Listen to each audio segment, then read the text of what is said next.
Okay, तो हम लोग स्टार्ट कर रहे हैं आज की क्लास में एक नया एक्ट जिसका नाम है नेगोशिएबल इंस्ट्रूमेंट एक्ट।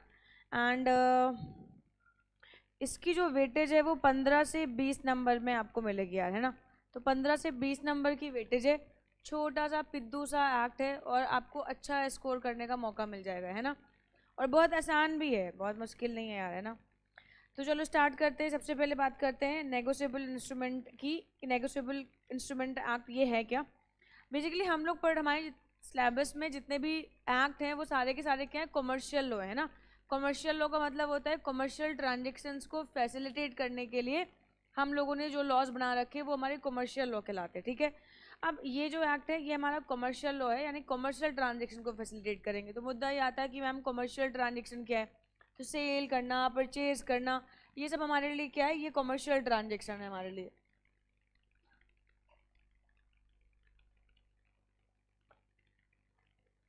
आ जाओ।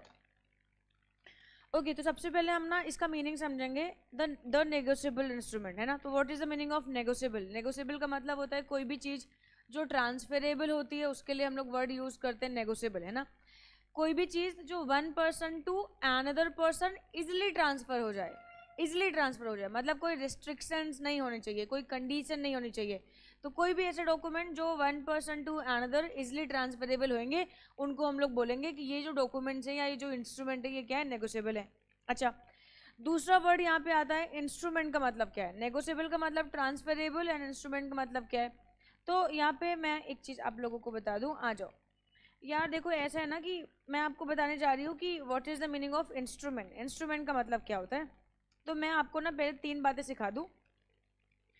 एक वर्ड जो अपनी लाइफ में काफ़ी यूज़ करते, डॉक्यूमेंट, है ना। हम बार बार कहते हैं डॉक्यूमेंट्स दे दो, डॉक्यूमेंट सबमिट किए कि नहीं किए, ये किया, मतलब डॉक्यूमेंट वर्ड हमने अपनी ज़िंदगी में बहुत बार यूज़ किया। दूसरा, अभी अभी तुम्हारी ज़िंदगी में ये वर्ड इंट्रोड्यूस हुआ, इंस्ट्रूमेंट, है ना। अब तुम अपनी ज़िंदगी में ये वर्ड को भी यूज़ करने लगोगे, इंस्ट्रूमेंट।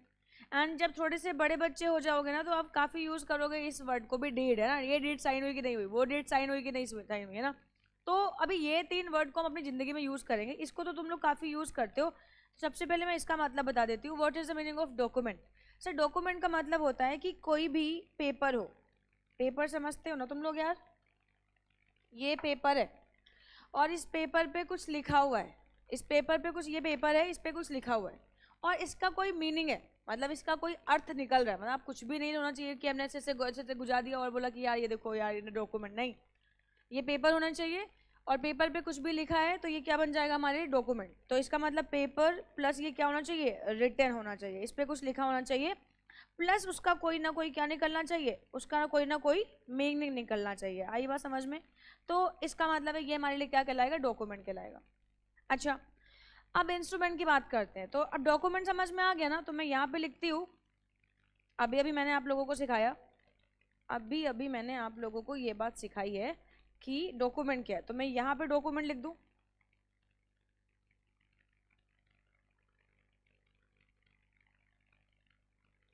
अच्छा, अब इस डॉक्यूमेंट के साथ क्या है, इस डॉक्यूमेंट, ये एक डॉक्यूमेंट मिल गया यानी कि रिटन पेपर, जो कि किसी पर्सन के राइट्स और ऑब्लिगेशन को बताता हो, वो हमारे लिए क्या कहलाएगा, इंस्ट्रूमेंट कहलाएगा। इसका मतलब है बेसिकली मुझे तो इंस्ट्रूमेंट तक आपको लेके आना था कि इंस्ट्रूमेंट का मतलब क्या है, क्योंकि पहले एक्ट का नाम का मतलब सीखोगे तभी तो आप एक्ट के अंदर चीज़ों को सीखोगे ना। तो जो राइट्स एंड जो डॉक्यूमेंट्स किसी पर्सन के राइट्स और ऑब्लिगेशन को बताता हो वो हमारे लिए क्या कहलाएगा, इंस्ट्रूमेंट कहलाएगा यार, ठीक है। अब डीड क्या है यार, तो अगर मैं डीड की बात करूँ तो मैं यहाँ पे इसको लिख देती हूँ, डीड का मतलब क्या है। तो डीड का मतलब यार यहाँ पे ये इंस्ट्रूमेंट को मैं कॉमन ले लेती हूँ क्योंकि मैंने अभी अभी आप लोगों को इंस्ट्रूमेंट का मतलब सिखाया। मैंने कहा इंस्ट्रूमेंट प्लस प्लस विटनेस। कोई डॉक्यूमेंट, कोई इंस्ट्रूमेंट जब बनाया जाए और उस पर कुछ विटनेस की साइन भी हो कि भैया हाँ हाँ हमारी मौजूदगी में ये पेपर को बनाया गया है, हाँ हाँ हम मौजूद थे, इन लोगों ने साइन किया, ये कॉन्ट्रैक्ट हमारे सामने हुआ है, तो हमारे लिए क्या बन जाएगा, डीड बन जाएगा यार, है ना। तो आप अपनी ज़िंदगी में इनको यूज़ भी करोगे, यानी ये चीज़ सबको पता होनी चाहिए। ज़रूरी नहीं है कि ये आप कॉमर्स के स्टूडेंट हो, आप सीए के, सीएस के और सीएमए के स्टूडेंट हो तभी आपको पता चलना चाहिए। जो हम रोज़मर्रा की ज़िंदगी में आम लोग भी इनको बहुत यूज़ करते हैं, है ना। तो आप सबको इनके बारे में नॉलेज होनी चाहिए और अपने घर में भी आप सबको बताना कि भैया देखो इनमें अंतर है। लोग ना सबको एक ही समझ लेते हैं बट नहीं, इनमें अंतर है ना। ओके तो यहाँ पे आपको इतनी बात समझ में आ गई कि डॉक्यूमेंट क्या होता है, इंस्ट्रूमेंट क्या होता है और डीड क्या होता है। अब मैं आपको एग्जांपल दे देती हूँ, है ना। जैसे मान लो फॉर एग्जांपल ये आपके नोट्स है ना, ये स्टार्ट्स का कोई पेपर, या मैं मान लो फॉर एग्जांपल ये लॉजिकल रीजनिंग का कोई असाइनमेंट है ना। अब ये लॉजिकल रीजनिंग का असाइनमेंट है तो इसका मतलब है इसमें जो लिखा होगा वो लॉजिकल रीजनिंग के बारे में लिखा होगा, यानी ये डॉक्यूमेंट पे कुछ लिखा हुआ है और उसका कुछ अर्थ है, उसका कुछ मतलब है और वो किसी के यूज़ का है ना, तो इसका मतलब ये डॉक्यूमेंट हो गया ना। इंस्ट्रूमेंट का एग्जाम्पल देखते हैं यार, इंस्ट्रूमेंट का क्या एग्जाम्पल है। अगर मैं बात करूँ तो चेक, अच्छा पहले तो चेक की स्पेलिंग याद कर लेना ना, बहुत सारे लोग इतने बड़े होने के बावजूद भी मुझे मैसेजेस आते हैं मैम आपने चेक इशू कर दिया, और चेक की स्पेलिंग लिखेंगे CHECK, है ना। तो प्लीज़ चेक की स्पेलिंग वो नहीं होती है, चेक की स्पेलिंग आपके सामने लिखी हुई है CHEQUE, ठीक है ना यार। तो ये ध्यान रखेंगे, वरना कहीं इतने बड़ी डिग्री की पढ़ाई कर रहे हो और चेक की स्पेलिंग गड़बड़ लिखी तो समझ रहे हो ना यार, तो हमारी पूरी पोपट हो जाएगी, ठीक है। ओके अब मैं चेक की बात करती हूँ, तो आप सब ने चेक देखा होगा, मुझे इतनी तो उम्मीद है कि आप सब ने चेक देखा होगा। चेक कुछ ऐसा होता है, यहाँ पे लिखा होता है होल्डर, मतलब यहाँ पे लिखा होता है कि कितना अमाउंट में आपको पैसा देना है। नहीं यहाँ पे अमाउंट नहीं, यहाँ पे अमाउंट लिखा होता है कॉर्नर पे, यहाँ पे बैंक का नाम सबसे ऊपर, फिर यहाँ पे आप वर्ड्स में लिखते हो अमाउंट कितना देना है, यहाँ पे छोटा सा बैंक का नाम लिखा होता है, यहाँ पे चेक नंबर लिखा होता है, यहाँ पे कोड लिखा होता है ना। एंड यहाँ पे होल्डर के साइन, मतलब जो भी पर्सन चेक इशू करता है वहाँ पे उसके क्या होते हैं, साइन होते हैं। तो ये कुछ ऐसा चेक का फॉर्मेट होता है यार, है ना, कि मान लो फॉर एग्जाम्पल 5001 है ना, 5000 फलाना ढिमकाना है ना, 5001 रुपीज़, ये मैंने लिख दिया। अब यार देखो, मान लो फॉर एग्जांपल ये चेक मैंने इशू किया है किसी मिस्टर एक्स के रिस्पेक्ट में, या मान लो फॉर एग्जांपल किसी बच्चे ने बहुत अच्छा स्कोर किया, तो मैं सोच रही हूँ कि मैं उस बच्चे को ना यार गिफ्ट के तौर पे ये चीज़ को दूँ। नहीं, गिफ्ट का एग्जांपल नहीं ले सकती, सॉरी एग्जांपल चेंज करते हैं। मान लो कोई मिस्टर एक्स है, किसी मिस्टर एक्स को मुझे कोई 5000 रुपीज़ देने हैं, कोई 5000 रुपीज़ मुझे उनको देने हैं। अब उन्होंने मुझे 5000 रुपीज़ की सर्विसेज दी है, या उन्होंने मुझे 5000 का गुड्स बेचा है। जैसे ये बैटरी वाले भैया, ये बैटरी वाले भैया आते हैं और इकट्ठे ना वो बैटरी दे के जाते हैं, और वो उनका बिल बनता है 5000। तो बैटरी वाले भैया ने बैटरी बेची और उसके रिस्पेक्ट में मैंने ये पर्टिकुलर चीज़ चेक इशू कर दिया, समझ रहे हैं। किसके रिस्पेक्ट में, उन्होंने मुझे गुड्स दिए और उसके बदले में मैंने उनको चेक इशू कर दिया, ठीक है। तो अब ये जो चेक है, देखो ना यार, क्या पेपर है, क्या इस पेपर पे कुछ लिखा है। अच्छा ये बात तो आ गई, डॉक्यूमेंट बन गया। क्या इस पे किसी के ऑब्लिगेशन है, किसके ऑब्लिगेशन है, मुझे पे करना है ना। 5000 रुपीज़ मुझे बैटरी वाले भैया को पे करना है, तो 5000 क्या है, मेरे लिए ऑब्लिगेशन है। एंड ये चीज़ किसके लिए राइट है, बैटरी वाले भैया के लिए। बैटरी वाले भैया के लिए राइट है, राइट टू रिसीव है उनके पास, कि उनको मुझसे 5000 रुपीज़ लेने हैं। तो अब ये डॉक्यूमेंट पे किसी पर्सन के राइट्स है और किसी पर्सन के ऑब्लिगेशन है, तो इसका मतलब मैं कह सकती हूँ कि ये क्या है, इंस्ट्रूमेंट है। आई कहानी समझ में। मैंने बिल्स ऑफ एक्सचेंज और प्रॉमिसरी नोट का एग्जांपल इसलिए नहीं लिया क्योंकि मुझे ऐसा लग रहा है कि पता नहीं आप लोगों को उसके बारे में भी नॉलेज हो या ना हो, मैं आगे डिटेल में बताऊंगी तभी मैं उसके एग्जांपल लूँगी, है ना। फिलहाल चेक से आप सभी लोग, मतलब आप सभी को नॉलेज है, आप सभी लोग कभी ना कभी चेक को देखा होगा। ओके अब डीड क्या होती है, डीड का मतलब होता है, मान लो फॉर एग्जाम्पल मैं और शुभ पार्टनरशिप में आ गए। अब मैं और शुभ पार्टनरशिप में आए तो ये हुआ कि हमने एक डॉक्यूमेंट लिया, हमने उस डॉक्यूमेंट पे लिखा कि भाई हम लोग ना ये पर्टिकुलर बिजनेस करने के लिए हम लोग साथ में एसोसिएट हो रहे हैं। कौन एसोसिएट हो रहा है, एक तो राखी एसोसिएट हो रही है प्लस शुभ एसोसिएट हो रहा है, और हम पार्टनरशिप करेंगे और हम मान लो फॉर एग्जांपल कोई ट्रेडिंग बिजनेस करेंगे और हमारे ये राइट्स हैं, हमारे ये obligation and all and all. 5 साल के लिए हम ये डीड बना रहे हैं, तो इस पर मैंने साइन किया अपने, और इस पर शुभ भैया ने अपने साइन किए। अच्छा लेकिन इसके साथ एक और पेपर अटैच होएगा, उस पर लिखा होगा भाई मैंने और किसके सामने साइन किया है। कल को अगर ये कॉन्ट्रैक्ट से मुकर जाए या मैं मुकर जाऊँ तो भाई वो विटनेस को भी बुलाया जाएगा कि आप लोगों के सामने क्या बातें हुई थी बताओ। तो इस डॉक्यूमेंट के साथ एक और डॉक्यूमेंट हम अटैच कर देते हैं, है ना, जिसको हम लोग बोलते हैं, एक अदर पेपर होता है, डीड का ही पार्ट बनेगा, उस पर ना 2 विटनेसेस की साइन करवा देते हैं यार, समझ रहे बात को। उनके आधार कार्ड और उनकी फ़ोटोज़ भी यहाँ पे लगाई जाती हैं पहचानने के लिए, ठीक है ना यार। तो ये फाइनली क्या बन जाएगा हमारे लिए, डीड। इसीलिए हम पार्टनरशिप एग्रीमेंट को डीड बोल देते हैं। बोलो इतनी कहानी समझ में आ रही, आई होप इतना क्लियर हो गया। तो मैं आपको मतलब समझा रही थी अभी, सिर्फ और सिर्फ नेगोशिएबल इंस्ट्रूमेंट का मतलब क्या होता है। तो नेगोशिएबल का मतलब है कि जो इंस्ट्रूमेंट, जो चीज़ one person to another easily transferable हो। दूसरा, ये इंस्ट्रूमेंट का मतलब क्या होता है ये मैंने आपको सिखा दिया यार, है ना। अब आपको एक बात बताती हूँ मैम, ये कितने नंबर ऑफ, जैसे आपने कहा कि नेगोशिएबल है यानी ट्रांसफरेबल है, तो मैंने कहा कि नेगोशिएबल का मतलब यहाँ पे क्या है, जो भी document infinite number of years तक के लिए, इनफाइनाइट टाइम्स तक, नंबर ऑफ ईयर नहीं, इनफाइनाइट टाइम के लिए ट्रांसफर किया जा सके, उसको हम लोग बोलते हैं नेगोशिएबल, ठीक है। यानी यहाँ पे जो नेगोशिएबल इंस्ट्रूमेंट है वो इनफाइनाइट टाइम्स के लिए ट्रांसफर किए जा सकते हैं, मतलब कोई ये नहीं है 4 बार 5 बार 10 बार 20 बार 50 बार, समझ रहा है ये बात को।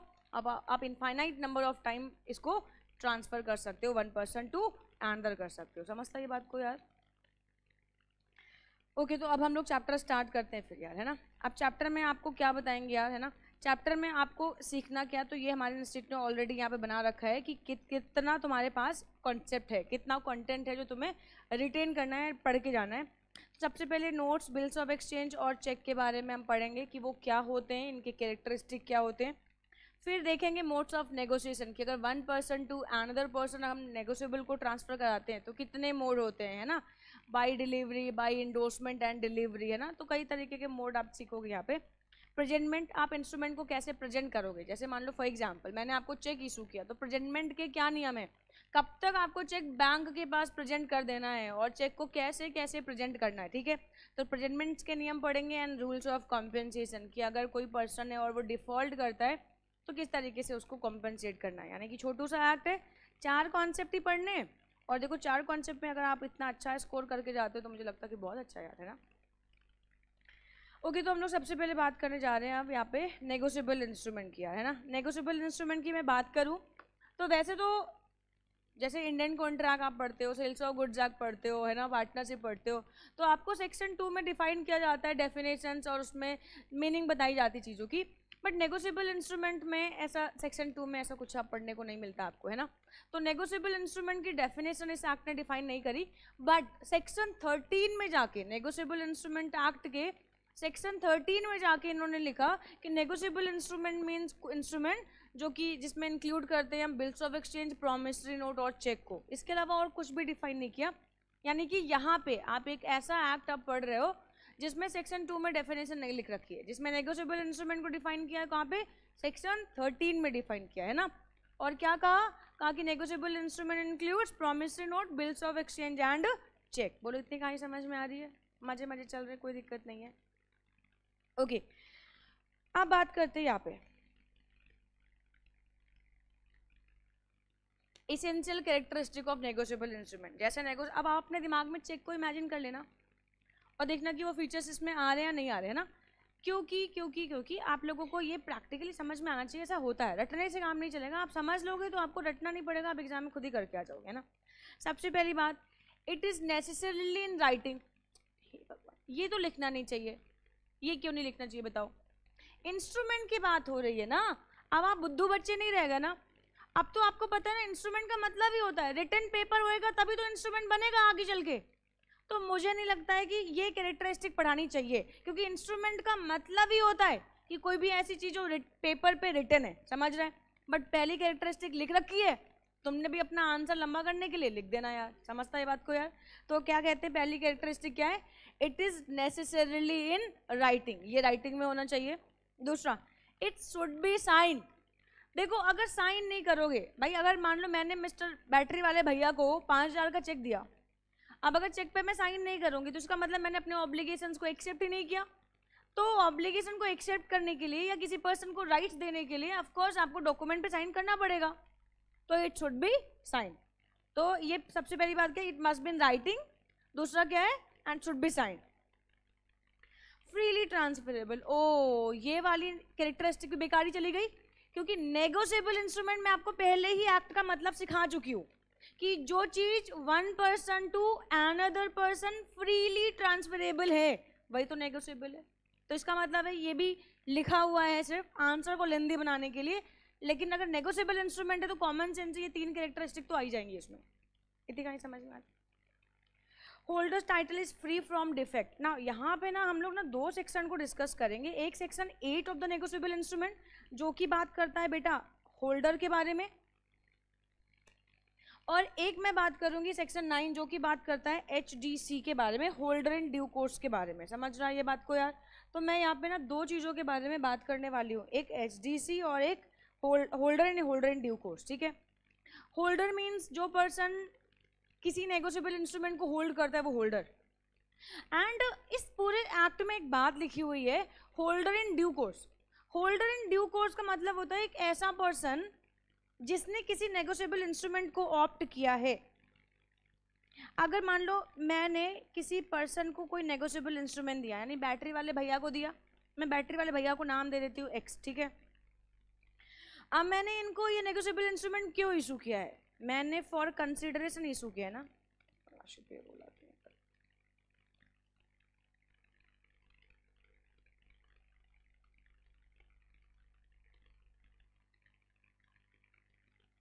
For consideration. मैंने ये नेगोशिएबल इंस्ट्रूमेंट किया, इशू किया फॉर कंसिडरेशन, है ना, गुड फेथ में। यानी कि ऐसा कुछ नहीं है कि मैंने ये नेगोशिएबल इंस्ट्रूमेंट को ना मालाफाइडली इशू किया है, गुड फेथ में किसी लीगल एक्टिविटी के लिए किया हुआ है ना, मुझ पर कोई दबाव जोर जबरदस्ती नहीं है। भाई मैंने उनका गुड्स परचेज किया था तो उसके रिस्पेक्ट में मैं क्या कर रही हूँ? राशिद क्या कर रहे हो? वो करके ना एक बार क्लासरूम 2 में आना जरा, SDMI वो प्रॉब्लम कर रहा है। Okay, for consideration good faith में दिया है, यानी कि मेरे ऊपर कोई जोर दबाव जबरदस्ती नहीं है, मुझसे कोई छीना झपटी वपटी नहीं कर रहा है, मुझे किसी ने कुछ टॉर्चर नहीं किया और कोई मुझसे चुरा उड़ा भी नहीं रहा है। यानी कि मैं मिस्टर एक्स जो है वो इस चेक को गुड फेथ में एक्वायर करे, उन्होंने मुझे गुड्स दिया उसके बदले में एक्वायर कर रहे हैं यार वो, है ना। मतलब अगर मिस्टर एक्स मुझसे वो चेक चुरा ले तो ये गुड फेथ नहीं हुआ ना, उन्होंने एक्वायर तो किया बट गुड फेथ में एक्वायर नहीं किया। तो मैंने फॉर कंसिडरेशन इशू किया है, गुड फेथ में इशू किया है एंड बिफोर मेच्योरिटी। अब ऐसा नहीं होना चाहिए आपको मैंने एक चेक दे दिया और आपने क्या आफ्टर मेच्योरिटी, नहीं।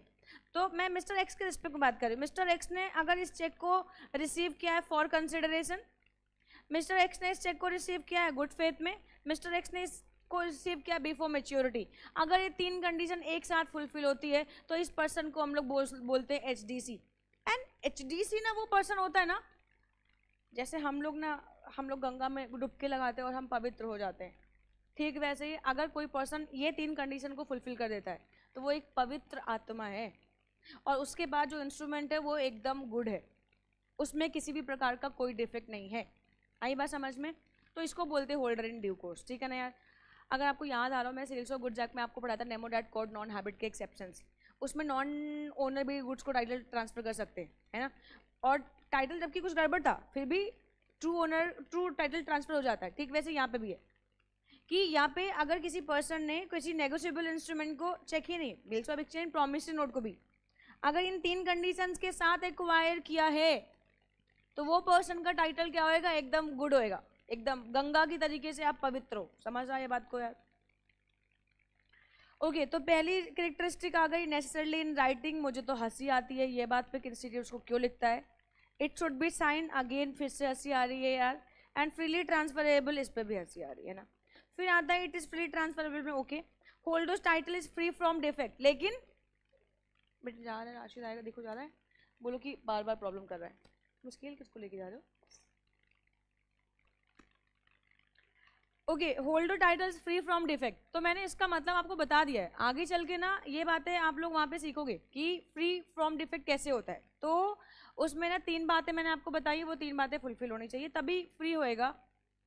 It can be transfer any number of time, अभी मैंने बताया है कि negotiable instrument infinite number of times तक ट्रांसफर हो सकता है। गलती से मेरे मुंह से निकल गया था इनफाइनाइट नंबर ऑफ ईयर्स तक हो सकता है, नहीं नहीं नहीं नहीं, इनफाइनाइट नंबर ऑफ ईयर्स तक मत लिख के आना प्लीज, इसको रिवाइज करो अपने दिमाग में, इरेजर डाल के उसको डिलीट मारो। क्या बोला मैंने? इनफाइनाइट नंबर ऑफ टाइम तक हो सकता है यार, समझ रहे बात को। Every negotiable instrument must contain N unconditional promise और ऑर्डर। देखो कुछ ऐसे इंस्ट्रूमेंट होते हैं जहाँ पे प्रॉमिस होएगा कि ठीक है भैया मैं आपको प्रॉमिस करता हूँ कि मैं आपको सर्टेन सम ऑफ मनी पे करूँगा। कुछ ऐसे इंस्ट्रूमेंट होते हैं जहाँ पे ऑर्डर होएगा कि मैं तुम्हें ऑर्डर देता हूँ कि ये डेट पे पेमेंट करना। बट इसमें क्या लिखा है ये बात आपको थोड़ी देर में समझ में आ जाएगी और बहुत अच्छी समझ में आ जाएगी, ठीक है। तो कुछ ऐसे इंस्ट्रूमेंट होते हैं जो प्रॉमिस को होल्ड करते हैं, कुछ ऐसे इंस्ट्रूमेंट होते हैं जिसमें ऑर्डर होता है। यानी कि कुछ प्रॉमिस इंस्ट्रूमेंट होते हैं जहाँ पे प्रॉमिस किया जाता है, कुछ ऐसे इंस्ट्रूमेंट होते हैं जहाँ पे ऑर्डर किया जाता है कि आप ये पेमेंट करो। एंड द प्रॉमिस और ऑर्डर टू पे must consist of money only, ये बात को ध्यान में रखना यार, ये एक बड़ी काम की चीज़ है। नेगोशिएबल इंस्ट्रूमेंट में कभी भी आप काइंड में चीज़ों को नहीं कर सकते हो, है ना। यहाँ पे सिर्फ और सिर्फ मनी की बात कर रहे हैं और कोई बात नहीं कर रहे, समझ रहा है बात को। तो नेगोशिएबल इंस्ट्रूमेंट हमेशा पेबल होंगे किसमें, मनी ओनली। देखो लॉ को ना पढ़ो, लॉ बहुत सुंदर है, और जब भी किसी वर्ड या सेंटेंस के आगे ओनली वर्ड यूज करते ना तो इसका मतलब बस यही और कुछ भी नहीं, है ना। जैसे मान लो मैंने कहा कि सुफ मुझे तुमसे प्यार है, सिर्फ और सिर्फ तुमसे, तो किसी और से नहीं है, सिर्फ शुभ से है यार, समझ रहे बात को यार। किसी बच्चे को मैं इतना प्यार नहीं करती क्योंकि शुभ सबसे अच्छा बच्चा है, वो टाइम पे होमवर्क करके लाता है, प्रॉपर नोट्स बनाता है, प्रॉपर सारे, मतलब अच्छा बच्चा है कुल मिला के यार। आई बात समझ में यार। तो इसका मतलब तुम सब नालायक हो एक्सेप्ट शुभ, समझ रही बात को। तो ओनली का मतलब ये होता है, सबको एक्सक्लूड कर देगा ओनली, ठीक है। The sum payable, the time of payment, the pay must be certain. कह रहे हैं नेगोशिएबल इंस्ट्रूमेंट एक ऐसा इंस्ट्रूमेंट होता है जहाँ पे कितना अमाउंट पेबल है ये क्लियरली लिखा होता है। अब आप चेक में ऐसा थोड़ी लिखते हो मैं 5,000 तुम्हें पे करूंगी या 6,000 पे करूंगी, ये तो डिपेंड करता है मेरे मूड पे। अगर मेरा मूड अच्छा हुआ तो मैं तुम्हें 6,000 पे करूंगी, और अगर मेरा मूड बुरा हुआ तो मैं तुम्हें 5,000 पे करूंगी। ऐसा करते हो क्या? नहीं ना, आप एक ही अमाउंट लिखते हो और वही अमाउंट पेबल होता है। तो the sum payable, the time, time का मतलब है किस डेट पे किस टाइम पे पेमेंट होनी है वो आप बता दो यार। तो ये टाइम भी क्लियर होता है, पेमेंट भी क्लियर होता है। पे किसको पेमेंट करना है, जिस पर्सन को पेमेंट रिसीव करना है वो भी तो सर्टेन ही होएगा ना। मैंने मिस्टर एक्स के नाम पे चेक इशू किया तो मिस्टर एक्स क्या हो जाएगा, सर्टेन हो जाएगा। समझता है ये बात को। पे मतलब जिसको पेमेंट मिल रही है, पे मतलब अभी ये वर्ड्स के मतलब आपको समझने पड़ेंगे। पे मतलब जिसको पेमेंट मिल रही है, और पेयर मतलब जो पे कर रहा है, समझ रहा है ये बात को। मस्ट बी सर्टेन यानी कि ये क्लियर होना चाहिए, पूरी तरीके से क्लियर होना चाहिए कौन है, किसको पे करना है। ये मान लो फॉर एग्जांपल इस क्लास में दो बच्चे जिनका नाम सेम है, तो हम लिखेंगे मान लो फॉर एग्जांपल ये लड़की है ना मिंगलानी, तो मिंगलानी, अब मिंगलानी नाम की दो लड़कियां यार, मिंगलानी तो नाम है तो ऐसे मुंह क्यों बना रही हो यार। तो ये मिंगलानी को पे करना, अब मिंगलानी नाम की दो लड़कियां हैं तो मैं कहूँगी मिंगलानी डॉटर ऑफ, इनके फादर का नाम लिखूंगी है ना, और इनके फिर रेजिडेंट और प्लेस का भी नाम लिखूंगी कि जो यहाँ पे स्थित रहते, जो यहाँ पे रहते हैं, जिनके फादर का नाम ये और जिनका नाम ये। आई बात समझ में ये बात को। The instrument should be delivered, deliver होना चाहिए, and mayor drawing of instrument does not create a liability. अब मैंने बैटरी वाले भैया को पेमेंट करनी है तो मैंने क्या किया, मैंने चेक लिखा और चेक लिख के अपने ड्रॉर में डाल दिया, और मैंने कहा, अब चेक वाले भैया ने कहा मैडम पेमेंट करना है, मैंने कहा चेक काट के तो रख दिया है। तो ये बताओ चेक वाले भैया के पास, बैटरी वाले भैया के पास कोई राइट्स अवेलेबल होंगे? कोई राइट्स अवेलेबल नहीं होंगे। समझ रहा है बात को यार। मुझे लग रहा था मैं ही लेट हूँ यार, तुम लोगों को देख के हौसला आ जाता है, बता मुझे सीरियसली। आ जाओ। तो चलो अब एक काम करते हैं, अब एक एक करके सीखते हैं यार। लेकिन मैं पहले प्रॉमिसरी नोट ना सिखा के मैं पहले क्या सिखाने वाली हूँ आप लोगों को, पहले मैं आप लोगों को सिखाऊंगी बिल्स ऑफ एक्सचेंज क्या है। चलो अभी हम लोग ना बिल्स ऑफ एक्सचेंज को सीखने जा रहे हैं यार। बिल, हाँ हाँ हाँ, किसका? मेयर, मेयर मतलब ओनली, ओनली। कहाँ पढ़ लिया तुमने, दिखाओ मुझे। 8 पॉइंट,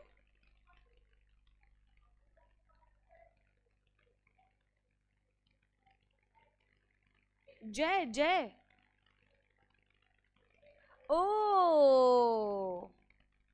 एक्चुअली देखो क्या है, मेयर का मतलब ही ओनली होता है, ओनली का ओनली। जब किसी सेंटेंस को रिस्ट्रिक्ट करना होता है तो वहाँ पे ओनली वर्ड यूज कर लेते हैं, अदरवाइज हर जगह मेयर वर्ड यूज कर लेते हैं यार। समझ रहा है बात को यार। तो मेयर का मतलब ही ओनली होता है, मतलब इसका अंग्रेजी में कुछ और मतलब हो सकता है, हम लॉ का लैंग्वेज बता रहा है, लॉ का मतलब बता रहे हैं ना। मैं सबसे पहले आप लोगों को बताऊंगी सर बिल्स ऑफ एक्सचेंज क्या है ना, एंड उसके बाद हम लोग बात करेंगे बाकी चीज़ों के बारे में, ठीक है ना यार।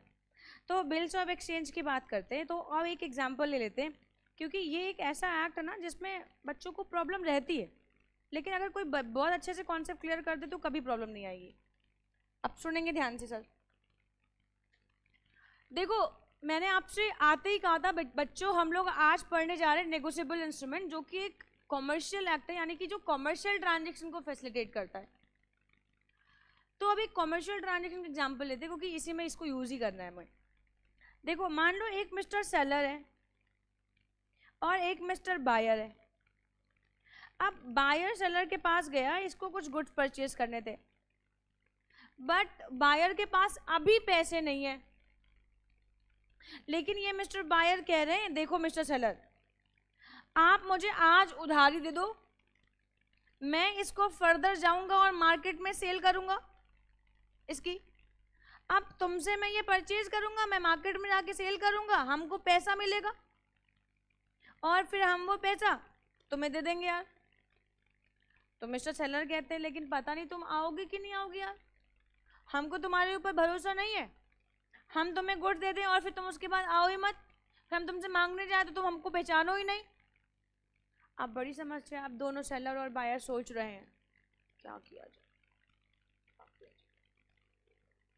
तो अगर मैं इसको लीगली एक पेपर पे लिख दूं और मिस्टर बायर से साइन करवा लूं कि देखो भैया हम तुम्हें ये माल बेच रहे हैं, लेकिन इसका पेमेंट तुम्हें 30 डेज में आके करना पड़ेगा, और मैं इसको एक स्टैम्प पेपर पे साइन करवा लूं, बायर से साइन करवा के मैं इसको रख लूं, है ना, तो इसका मतलब ये क्या बन जाएगा यार, हमारे लिए एक लीगल डॉक्यूमेंट बन जाएगा। कल को अगर बायर मुझे पैसा नहीं देगा तो मैं इसको कोर्ट में प्रेजेंट कर दूंगा यार। तो इसका मतलब ये है कि बायर कह रहा है कि यार मैं पक्का पैसे दे दूंगा, लेकिन यार किसी की बातों का कोई भरोसा नहीं है। तो सेलर ने कहा देखो बायर ऐसी बात नहीं है कि मुझे तुम पे भरोसा नहीं है, लेकिन देखो ऐसा है ना कि पैसों के मामले में ना मतलब कुछ ऐसा मतलब कैसे पैसों में कैसे बिलीव कर रहे, क्योंकि भैया हम लोग बचपन से पढ़ाया गया कि बाप बड़ा ना भैया सबसे बड़ा रुपया, तो हम तो अपने बाप भाई के ऊपर भरोसा नहीं करते यार, तुम तो वैसे में बाहर वाले हो यार। तो ये रिस्पेक्ट में यार कुछ तो लीगली करना पड़ेगा।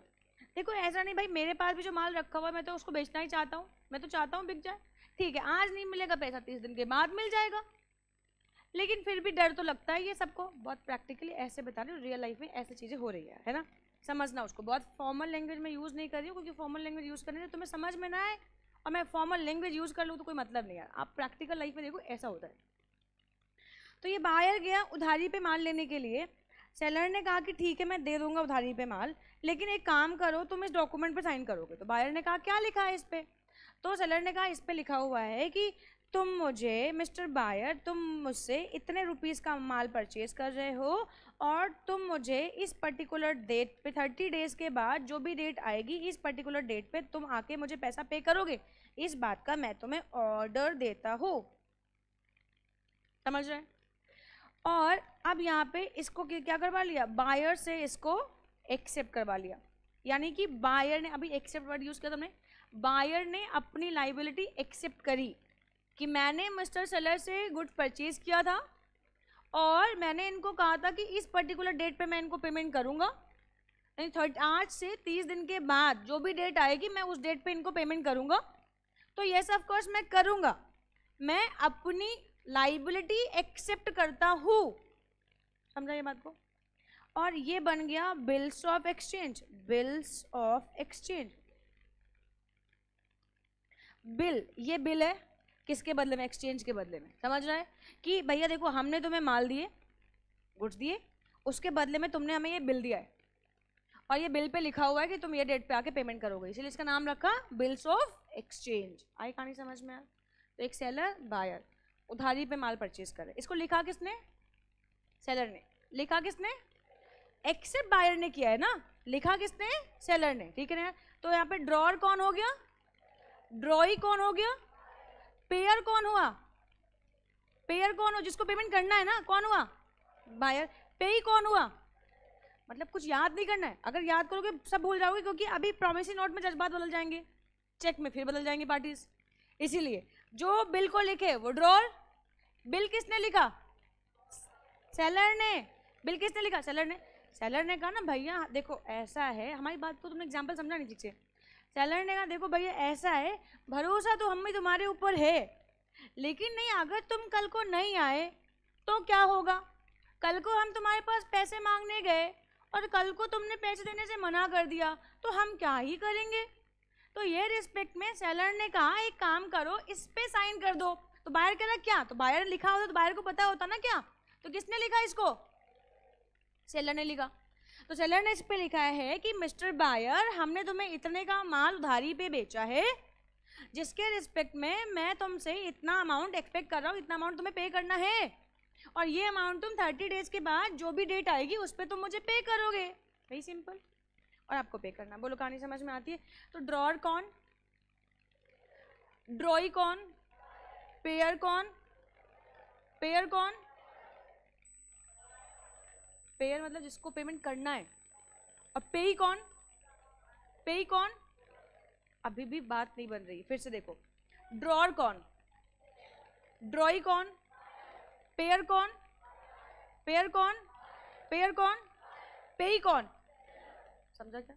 एक्सेप्टर कौन, एक्सेप्टर कौन, क्लियर, क्लियर ना? अब नाम में अंतर, अब परेशान नहीं होने का कि क्या है कैसे है क्या है ना। यहां पे देखो, अच्छा बिल्स ऑफ एक्सचेंज में क्या ऑर्डर वर्ड लिखना मैंडेटरी है? यस, ये एक ऑर्डरिंग इंस्ट्रूमेंट है। देखो मैंने यहाँ पे ऑर्डर कहीं लिखा है क्या? ये मैंने ऐसे देखने के लिए लिखा, जितनी भी बातें मैं लिख रही हूँ सब काम की बातें लिख रही हूँ, समझ रहे बात को यार? तो ये ऑर्डर मस्ट है, ऑर्डर वर्ड यूज करना मस्ट है, ठीक है ना यार? चलो देखते हैं। अ bills of exchange is an instrument in writing containing an unconditional order, समझ रहा है बात को?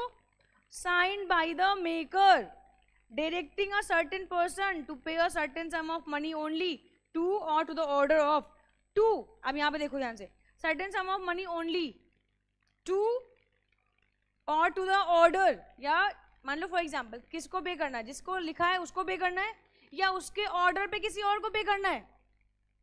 जैसे मान लो फॉर एग्जाम्पल तुमने हमसे माल परचेज किया, लेकिन हमने कहा, मान लो ये सेलर है, सेलर, सेलर ने कहा देखो बायर, लेकिन मैं भी तो उधारी पे ही माल लेके आया हूं ना, तो तुम मेरे कहने पे इस सेलर ने किसी मिस्टर एक्स का नाम बताया, कहा कि तुम या तो मुझे पे कर देना या तो फिर तुम इनको पे कर देना। तो ऐसा भी हो सकता है कि हो सकता है इसको ही पे करना हो, या हो सकता है इसके सेलर के ऑर्डर पे, सेलर के ऑर्डर पे तुम्हें किसी थर्ड पार्टी को पेमेंट करनी पड़े। आई कहानी समझ में? ऐसा भी हो सकता है यार। तो certain sum of money only to or to the order of a certain person और to the bearer of the instrument. Bearer का मतलब क्या है? अब हो सकता है उस पर किसी का नाम लिखा हो तो उस पर्सन को पेमेंट करनी है तो ऑर्डर हो गया, और बियरर का मतलब हो सकता है किसको पेमेंट करनी है उस जगह पे ब्लैंक छोड़ दिया, जो उस इंस्ट्रूमेंट को होल्ड करेगा हम उसको पेमेंट कर देंगे यार। समझ रहा है बात को यार? जो उस इंस्ट्रूमेंट को होल्ड करेगा उसको पेमेंट कर देंगे यार, ठीक है ना यार? ऐसा भी हो सकता है, ऐसा होता है ना इनफाइनाइट नंबर ऑफ टाइम तक हम ट्रांसफर कर सकते हैं। अब मान लो फॉर एग्जाम्पल है ये देखो, ये इसी एग्जाम्पल में देखेंगे, सेम एग्जाम्पल ले रही हूँ, सेलर, बायर और थर्ड पार्टी। अब मिस्टर सेलर ने इनसे माल परचेज किया है और मिस्टर सेलर इनको बेच रहे हैं, ये भी उधारी पे, ये भी उधारी पे, समझ रहे हैं? तो मिस्टर एक्स ने माल इनको बेच दिया तो इनके रिस्पेक्ट में बिल्स ऑफ एक्सचेंज एक इशू हो गया। अब ये बिल्स ऑफ एक्सचेंज में मिस्टर सेलर ने कहा कि भाई मुझे पेमेंट मत करो, करना ही है तो मैंने इनसे परचेज किया है, इनको पेमेंट कर दो यार। आई कहानी समझ में? या फिर हो सकता है कि इन्होंने कहा नहीं नहीं मेरा नाम मत डालो क्योंकि मैंने भी किसी से ना उधारी पे ही परचेज किया है, तो आप एक काम करो, आप मुझे ये ब्लैंक लिख के दो। ब्लैंक का मतलब नाम किसी का मत डालो, जहाँ पे नाम होएगा ना किसको पेमेंट करनी है उस जगह ये ब्लैंक है। तो अब ये मिस्टर सेलर अपने आप अपने पास रख के भी इसको ऑनर करवा सकते हैं, ये इनको भी दे सकते हैं, ये इनको भी ट्रांसफर किया जा सकता है, एंड इस तरीके से इनफाइनाइट नंबर ऑफ टाइम तक ट्रांसफर किया जा सकता है। बोलो कहानी समझ में आई क्या?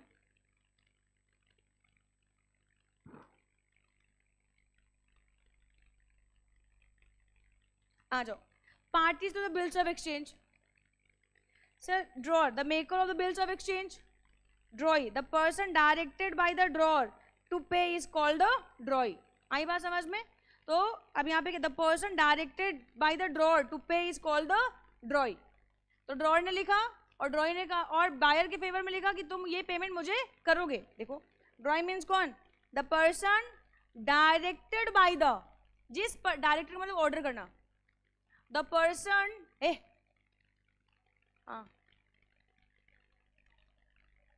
उस पर अभी रुक जा, हम समझ गए, अभी फोकस करो, मैं वही बात को क्लियर कर रही हूँ। मुझे पता है एक दो लोगों के बच्चों के दिमाग में आ गया होगा कि साइन बाय द ड्रॉर, तो ड्रॉर साइन नहीं करेगा, दोनों ही साइन करेंगे, दोनों पार्टी साइन करेंगे यार, एक्सेप्ट बायर करेगा, पार्टीज के साइन तो दोनों ही होंगे ना भाई। मिस्टर ए ने लिखा है तो मिस्टर ए के साइन होंगे।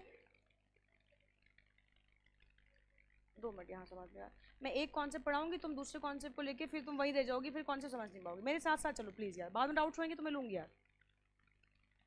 तो drawer mean the person who makes the bill, drawer mean the person who makes the bill.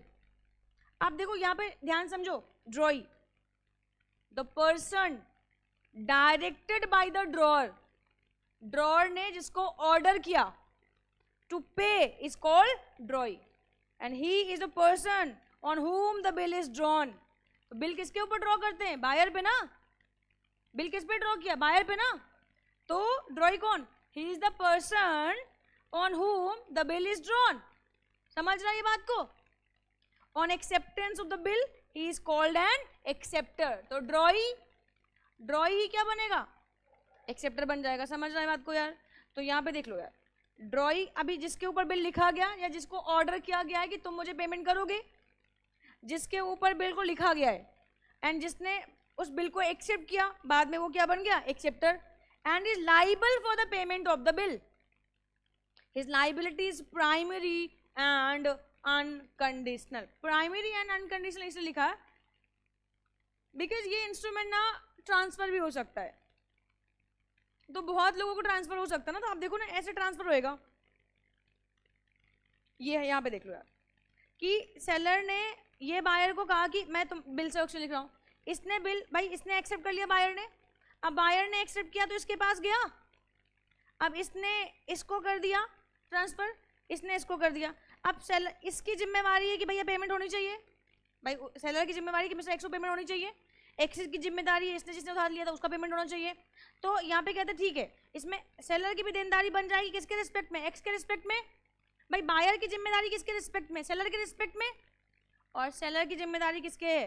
X के, और एक्स का अपने उधार जिससे लिया होगा। समझ रहा है बात को यार? लेकिन अल्टीमेटली ये बिल पे एक्सेप्टेंस तुम्हारी है, तो प्राइमरी रिस्पॉन्सिबिलिटी तुम्हारी होगी कि ये पेमेंट होनी चाहिए। ठीक है ना यार? पेई कौन होता है? पेई, पेई कौन होता है? ड्रॉअर कह सकते हो यहाँ पे बिल्स ऑफ एक्सचेंज के केस में, या सेलर कह सकते हो, या जिसको पेमेंट हो। अगर नेगोशिएबल इंस्ट्रूमेंट ब्लैंक होएगा तो जो भी लास्टली अपना नाम लिखेगा उसी के नाम पे तो पेमेंट हो जानी है। तो ये कोई और पर्सन भी हो सकता है, जरूरी नहीं है कि ये ड्रॉअर ही हो, जरूरी नहीं है कि ये सेलर ही हो, ये कोई भी हो सकता है। The person named in the instrument to whom, to whom, to whom और to whose order, to whom और टू whose ऑर्डर। यानी कि मिस्टर बायर ने कहा कि मुझे तुम्हें पेमेंट करनी है सेलर को, तो सेलर हो गया टू whom और टू whose ऑर्डर, या सेलर के ऑर्डर पे किसी और पर्सन को। या अगर ब्लैंक है तो जिसने सबसे लास्ट में अपना नाम लिखा उसके नाम पे। बोलो कहानी समझ में आई क्या? देखो अब ये लिखा है क्या? Pay the person named in the instrument to whom और to whose order the money is by the instrument directed to be paid. आई कहानी समझ में आया? अभी एक एक शब्द का मतलब समझ में आया? बचपन में ना बहुत सारे बच्चों को ना यही समझ में आता कि कौन कहाँ पे ड्रॉई बनेगा, कौन कहाँ पे एक्सेप्टर ड्रॉअर, तो उसमें ना कॉन्फ्लिक्शन हो जाती है। फिर आगे जब आप प्रोविजन पढ़ते हो तो आपके जब कॉन्सेप्ट यहीं से क्लियर नहीं होंगे तो आगे जाके, क्योंकि जब बिल्स ऑफ एक्सचेंज पढ़ोगे तो ड्रॉअर चेंज हो जाएगा और ड्रॉई भी, सॉरी प्रॉमिसरी नोट पढ़ोगे तो drawer change and drawee change, and cheque पढ़ोगे तो drawer change and drawee change and payee change. समझ रहे बात को? तो अगर आपका कॉन्सेप्ट यहाँ से क्लियर नहीं होएगा, मैं अभी फिर से बता रही हूँ, जिनको यहाँ पे समझ में नहीं आ रहा होएगा वो आगे मेरे साथ चल नहीं पाएंगे, क्योंकि जब मैं आगे प्रोविजंस लूंगी ना तो मैं सबके कॉमन प्रोविजन लूंगी ना। अब ऐसा थोड़ा ना है, अच्छा ये नेगोशिएबल इंस्ट्रूमेंट में ये प्रोविजन प्रॉमिसरी नोट के लिए, ये बिल्स ऑफ एक्सचेंज के लिए, ये चेक के लिए, नहीं सबके लिए साथ में पढ़ोगे यार। ठीक है ना? अब essential characteristic of bills of exchange कौन कौन सी कैरेक्टरिस्टिक होंगी यार? फिर से वही घिसी पिटी बातें लिख दी यार, मुझे बहुत दुख होता पढ़ाने में ये। It must be in writing, must contain N express order. हाँ ये वाली बात पे मैं हैप्पी हूँ, बिकॉज ये चीज़ आप लोगों को समझानी थी। एक्सप्रेस ऑर्डर, सेलर बायर को ऑर्डर कर रहा है, सेलर ड्रॉई को ऑर्डर कर रहा है, सेलर ड्रॉई को ऑर्डर कर रहा है कि भैया देखो ऐसा है, आपको क्या करना है, ये पेमेंट करनी है, मैं आपको इस बात का ऑर्डर देता हूँ कि इस डेट पे आके पेमेंट करनी है। तो ये ऑर्डर होएगा यार, समझ रहा है ये बात को? द ऑर्डर टू पे मस्ट बी डेफिनिट। डेफिनेट का मतलब है टर्म्स एंड कंडीशन क्लियर होंगे, किसको करना है, कितना अमाउंट करना है, किस टाइम पे करना है, ये सारी चीज़ें क्लियर होंगी, इसमें कुछ भी चीज़ें एम्बिगुअस नहीं होंगी यार। ठीक है? The drawer must sign the instrument and buyer accept the instrument. आई कहानी समझ में? तो ड्रॉ साइन करेगा, देखो भैया हमने ये साइन कर दिया है और अभी आपको क्या करना है, एक्सेप्ट करना है। देखो मैंने ये लिखा है कि मैंने हाँ ये चीज़ों को लिख दिया है, इतना अमाउंट है, मुझे तुमसे लेना है, तुम पढ़ लो, देखो कि तुम इसके साथ सहमत हो या नहीं सहमत हो, एंड सहमत हो तो साइन करो। समझा क्या? हाँ। अनकंडीशनल का मतलब है जैसे पेमेंट पे कोई कंडीशन नहीं होनी चाहिए। पेमेंट पे जैसे मैंने अभी कहा ना कि तो मैंने तुम्हें माल बेचा है तो तुम्हें ये पेमेंट करनी है। अब ये नहीं होना चाहिए कि मैं तुम्हें पेमेंट तब करूंगा जब मेरा ये माल बिक जाएगा। समझा क्या? मैं तुम्हें पेमेंट तब करूंगा जब मेरे जो देनदार है वो मुझे पेमेंट करेंगे, तब मैं तुम्हें पेमेंट करूंगी। नहीं नहीं, ये सब चीज़ें नहीं होनी चाहिए। मैंने तुम्हें माल बेचा है एंड जो कॉन्ट्रैक्ट हमारे बीच में हुआ है वो यही हुआ है कि भैया मुझे 30 डेज के बाद जो दिन आएगा वो दिन को तुम्हारे को पेमेंट करनी है, तो तुम मेरे को पेमेंट करो। तो ये जो अनकंडीशनल का मतलब है, पेमेंट पे किसी भी प्रकार की कंडीशन नहीं होनी चाहिए कि जब तुम्हारे देनदार करेंगे तब करोगे, जब मेरे पास पैसे आ जाएंगे तब मैं करूंगा, जब मेरा पूरा माल बिक जाएगा तब मैं करूंगा। नहीं नहीं, ये सारी चीजें नहीं होनी चाहिए। समझता ये बात को? अब यहाँ पे देखो, draw draw and payee must be certain. मैं बता चुकी हूँ आप लोगों को, इसमें कुछ खास है नहीं इसमें, है ना, कि draw and payee must be certain, must be certain. अब देखो यहाँ पे 3 बातें लिखी है। क्या पे अलग पर्सन हो सकता है? तो बिल्स ऑफ एक्सचेंज में 2 पार्टीज भी हो सकते हैं, 3 पार्टीज भी हो सकते हैं। अगर ब्लैंक इंस्ट्रूमेंट होएगा तो हो सकता है किसी और को ट्रांसफर हो जाए, वो अपना नाम लिख ले, उसके फेवर में हो जाए, या फिर हो सकता है कि सेलर ने बिल्स ऑफ एक्सचेंज को इंडोर्स कर दिया हो यार, किसी और पर्सन को ट्रांसफर कर दिया हो यार, है ना। तो drawee and payee must be certain. All these 3 parties में not necessarily be 3 different person. हाँ, ये एक भी हो सकते हैं, है ना, मतलब ये लेकिन कम से कम 2 होंगे। देखो ड्रॉर और पे दोनों एक भी हो सकते हैं और ड्रॉर और पे अलग अलग भी हो सकते हैं। ड्रॉर और पे अलग अलग भी हो सकते हैं और ड्रॉर और पे एक भी हो सकते हैं। समझता ये बात को? पक्का पक्का 100%। अगर मैंने बायर को माल बेचा, मेरे को ही पेमेंट किया, तो मैं ही ड्रॉर, मैं ही पे। बट अगर मैंने कहा कि नहीं नहीं, मैंने तेरे को माल बेचा है लेकिन क्योंकि मेरे को ये पेमेंट इसको करनी है तो आप इसको कर दो, तो पे वो हो गया। तो 3 भी हो सकते हैं, 2 भी हो सकते हैं, लेकिन 2 से कम नहीं होंगे। इन कॉन्ट्रैक्ट करने के लिए एटलीस्ट कितने पार्टी चाहिए? 2 चाहिए। समझता बात को? तो ड्रॉ पे must be certain and all these 3 parties may not necessarily be 3 different person. One can play the role of 2, but there must be 2 distinct person. 2 अलग अलग व्यक्ति होने चाहिए, क्योंकि किसी भी कॉन्ट्रैक्ट को फॉर्म करने के लिए अपने को 2 अलग पार्टी चाहिए। As per section 31 of the RBI Act, a bills of exchange cannot be made payable to bearer on demand. ठीक है ना? अब ये bearer on demand क्या होता है? तो जब मैं आपको डिमांड इंस्ट्रूमेंट पढ़ाऊंगी तब डिमांड पढ़ाऊंगी यार, तो इसके लिए अभी आप रुकेंगे, मैं आगे चल के इसको डिस्कस करने वाली हूँ। समझता है ये बात को यार? On demand pay to the bearer the sum of ₹500 for the value received, it is invalid. ये क्योंकि ऑर्डर होता है पहले ही, कि ऑर्डर होता है। नेगोशिएबल इंस्ट्रूमेंट क्या है? डिमांड इंस्ट्रूमेंट नहीं है, नेगोशिएबल इंस्ट्रूमेंट ऑर्डर इंस्ट्रूमेंट है। पहले लिखा जाता है कि मैं आपको ऑर्डर कर रहा हूं कि आप ये सर्टेन सम ऑफ मनी मुझे पे करोगे, तो फिर ये डिमांड इंस्ट्रूमेंट नहीं होएगा, ये ऑर्डर इंस्ट्रूमेंट होएगा। समझता बात को? However, bills of exchange on demand in which name of the pay is mentioned is valid. और अगर on demand है तो पे का नेम मेंशन है तो ये क्या है? वैलिड है ना। There must be certainty, certainty होनी चाहिए। Certainty मतलब क्लियर टर्म्स होने चाहिए, एम्बिगुअस नहीं होना चाहिए। एम्बिगुअस का मतलब होता है जैसे मैंने लिखा कि मैं मुझे पेमेंट कर देना या इनको पेमेंट कर देना, नहीं नहीं, एम्बिग्यूटी आ गई ना। एम्बिग्यूटी नहीं होनी चाहिए, टर्म्स क्लियर होने चाहिए। जैसे मैंने लिखा कि 5000 या 6000 जो भी तुम्हारा मन करेगा तुम पे कर देना, जो भी तुम्हारे पास उसमें हुआ, नहीं नहीं ऐसा नहीं है ना। इसी को बोलते हैं एम्बिग्यूटी। एम्बिग्यूटी का मतलब हुआ जो टर्म्स एंड कंडीशन है वो क्लियर नहीं है, तो ये चीज़ नहीं होनी चाहिए। The order must to pay money only, ये मैं आपको ऊपर ही बता चुकी हूँ कि जितने भी नेगोशिएबल इंस्ट्रूमेंट बनेंगे वो सिर्फ और सिर्फ पेबल इन मनी होंगे, partly in money and partly in kind नहीं हो सकते हैं। तो इसलिए आप लोगों को ये बात ध्यान रखनी है कि ये partly in money and partly in kind नहीं होंगे। समझता बात को? Clear? It must be stamped. हाँ, बिल्स ऑफ एक्सचेंज क्योंकि ऑफकोर्स लीगल डॉक्यूमेंट, कल को अगर बायर ने पैसे नहीं दिए तो सेलर कोर्ट का सहारा लेगा कि नहीं लेगा? तो भैया आप इसको स्टैम्प करवाओगे, इसको रजिस्टर करवाओगे सरकार के पास ले जाके, अब अगर कोई चीज़ सरकार के पास रजिस्टर है, कल को अगर वो चीज़ पे कुछ गड़बड़ होती है तो सरकार कहेगा अरे ऐसे थोड़ा नहीं होता है, तुम्हें पेमेंट करना पड़ेगा, फिर आप कोर्ट जा सकते हो, कोर्ट के पास आपके पास अधिकार होंगे। बोलो कहानी समझ में आई?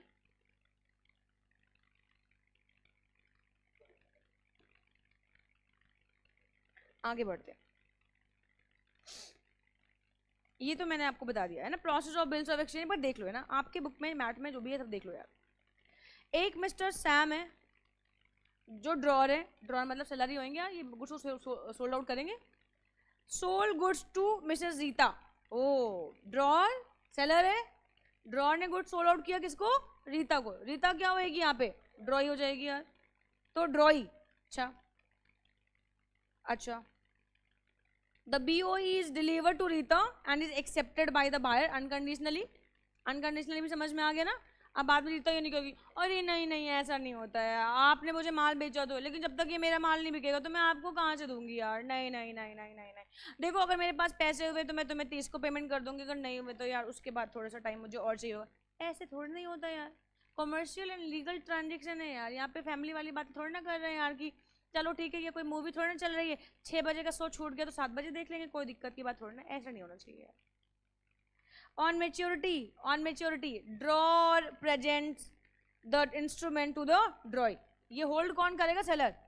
भाई सेलर ने माल बेचा है तो राइट सेलर के ना, डॉक्यूमेंट उसके पास होने चाहिए। मेच्योरिटी होएगी तो ड्रॉर ड्रॉय को प्रेजेंट करेगा पेपर। सेकेंड लास्ट हेडिंग आपकी यही थी, प्रेजेंटमेंट के रूल्स, कि हम किस तरीके से इंस्ट्रूमेंट को प्रेजेंट करेंगे, कहाँ कहाँ प्रेजेंट करेंगे, कब कब प्रेजेंट करेंगे, और तुमने बेटा पेमेंट नहीं दी तो तुम्हारा क्या करेंगे, ये सारी बातें हम लोग पढ़ेंगे आगे चल के, है ना। तो ड्रॉर ने लिखा बिल किसके फेवर में? ड्रॉय के फेवर में। ड्रॉय ने इसको एक्सेप्ट किया और एक्सेप्ट करने के बाद ये वापस सेलर के पास गया। अब ये क्या होएगा, ये मेच्योरिटी पे वापस ड्रॉर क्या करेगा? ड्रॉय के पास प्रेजेंट करेगा और ड्रॉय इसका पेमेंट करेगा, बात खत्म, कॉन्ट्रैक्ट कंप्लीट। किसी को कुछ पूछना हो तो बताओ, अदरवाइज आगे चलेंगे। किसी को कुछ पूछना हो, जितना मैंने अभी पढ़ाया है अगर उतने में किसी को कुछ पूछना है, किसी को कोई डाउट आ रहा है तो प्लीज पूछो।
आगे बढ़ू मैं?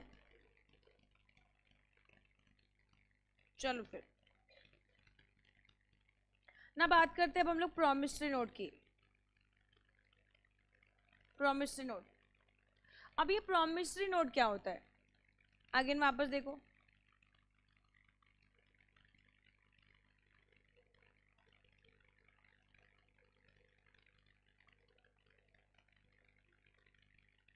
क्या नाम तुम्हारा? सक्षम।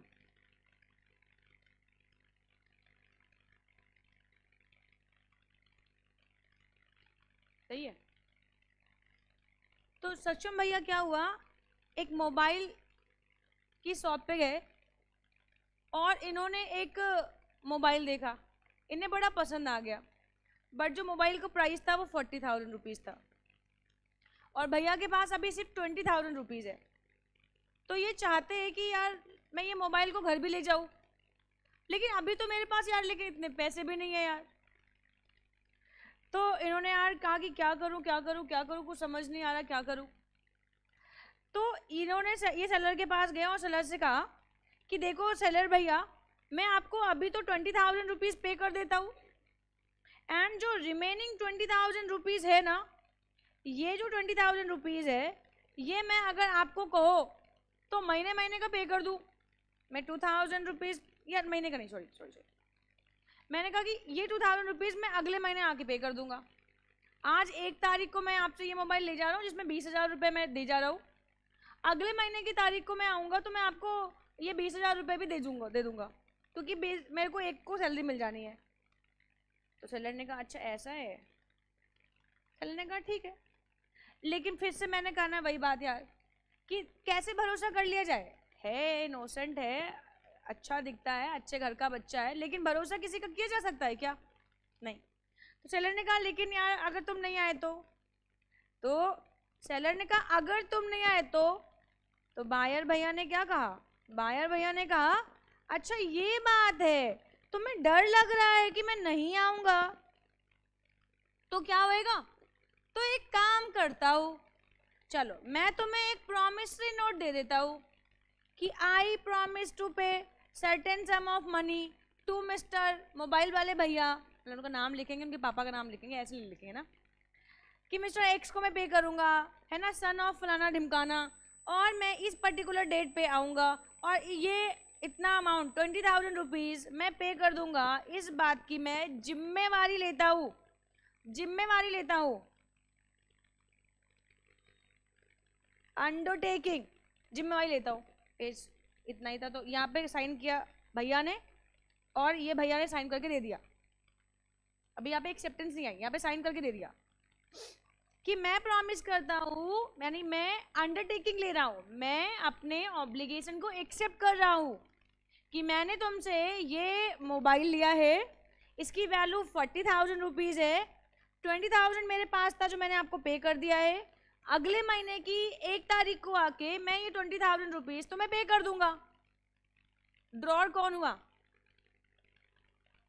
ड्रॉर कौन हुआ, ड्रॉई कौन हुआ, पेयर कौन हुआ, पेई कौन हुआ, सब जगह।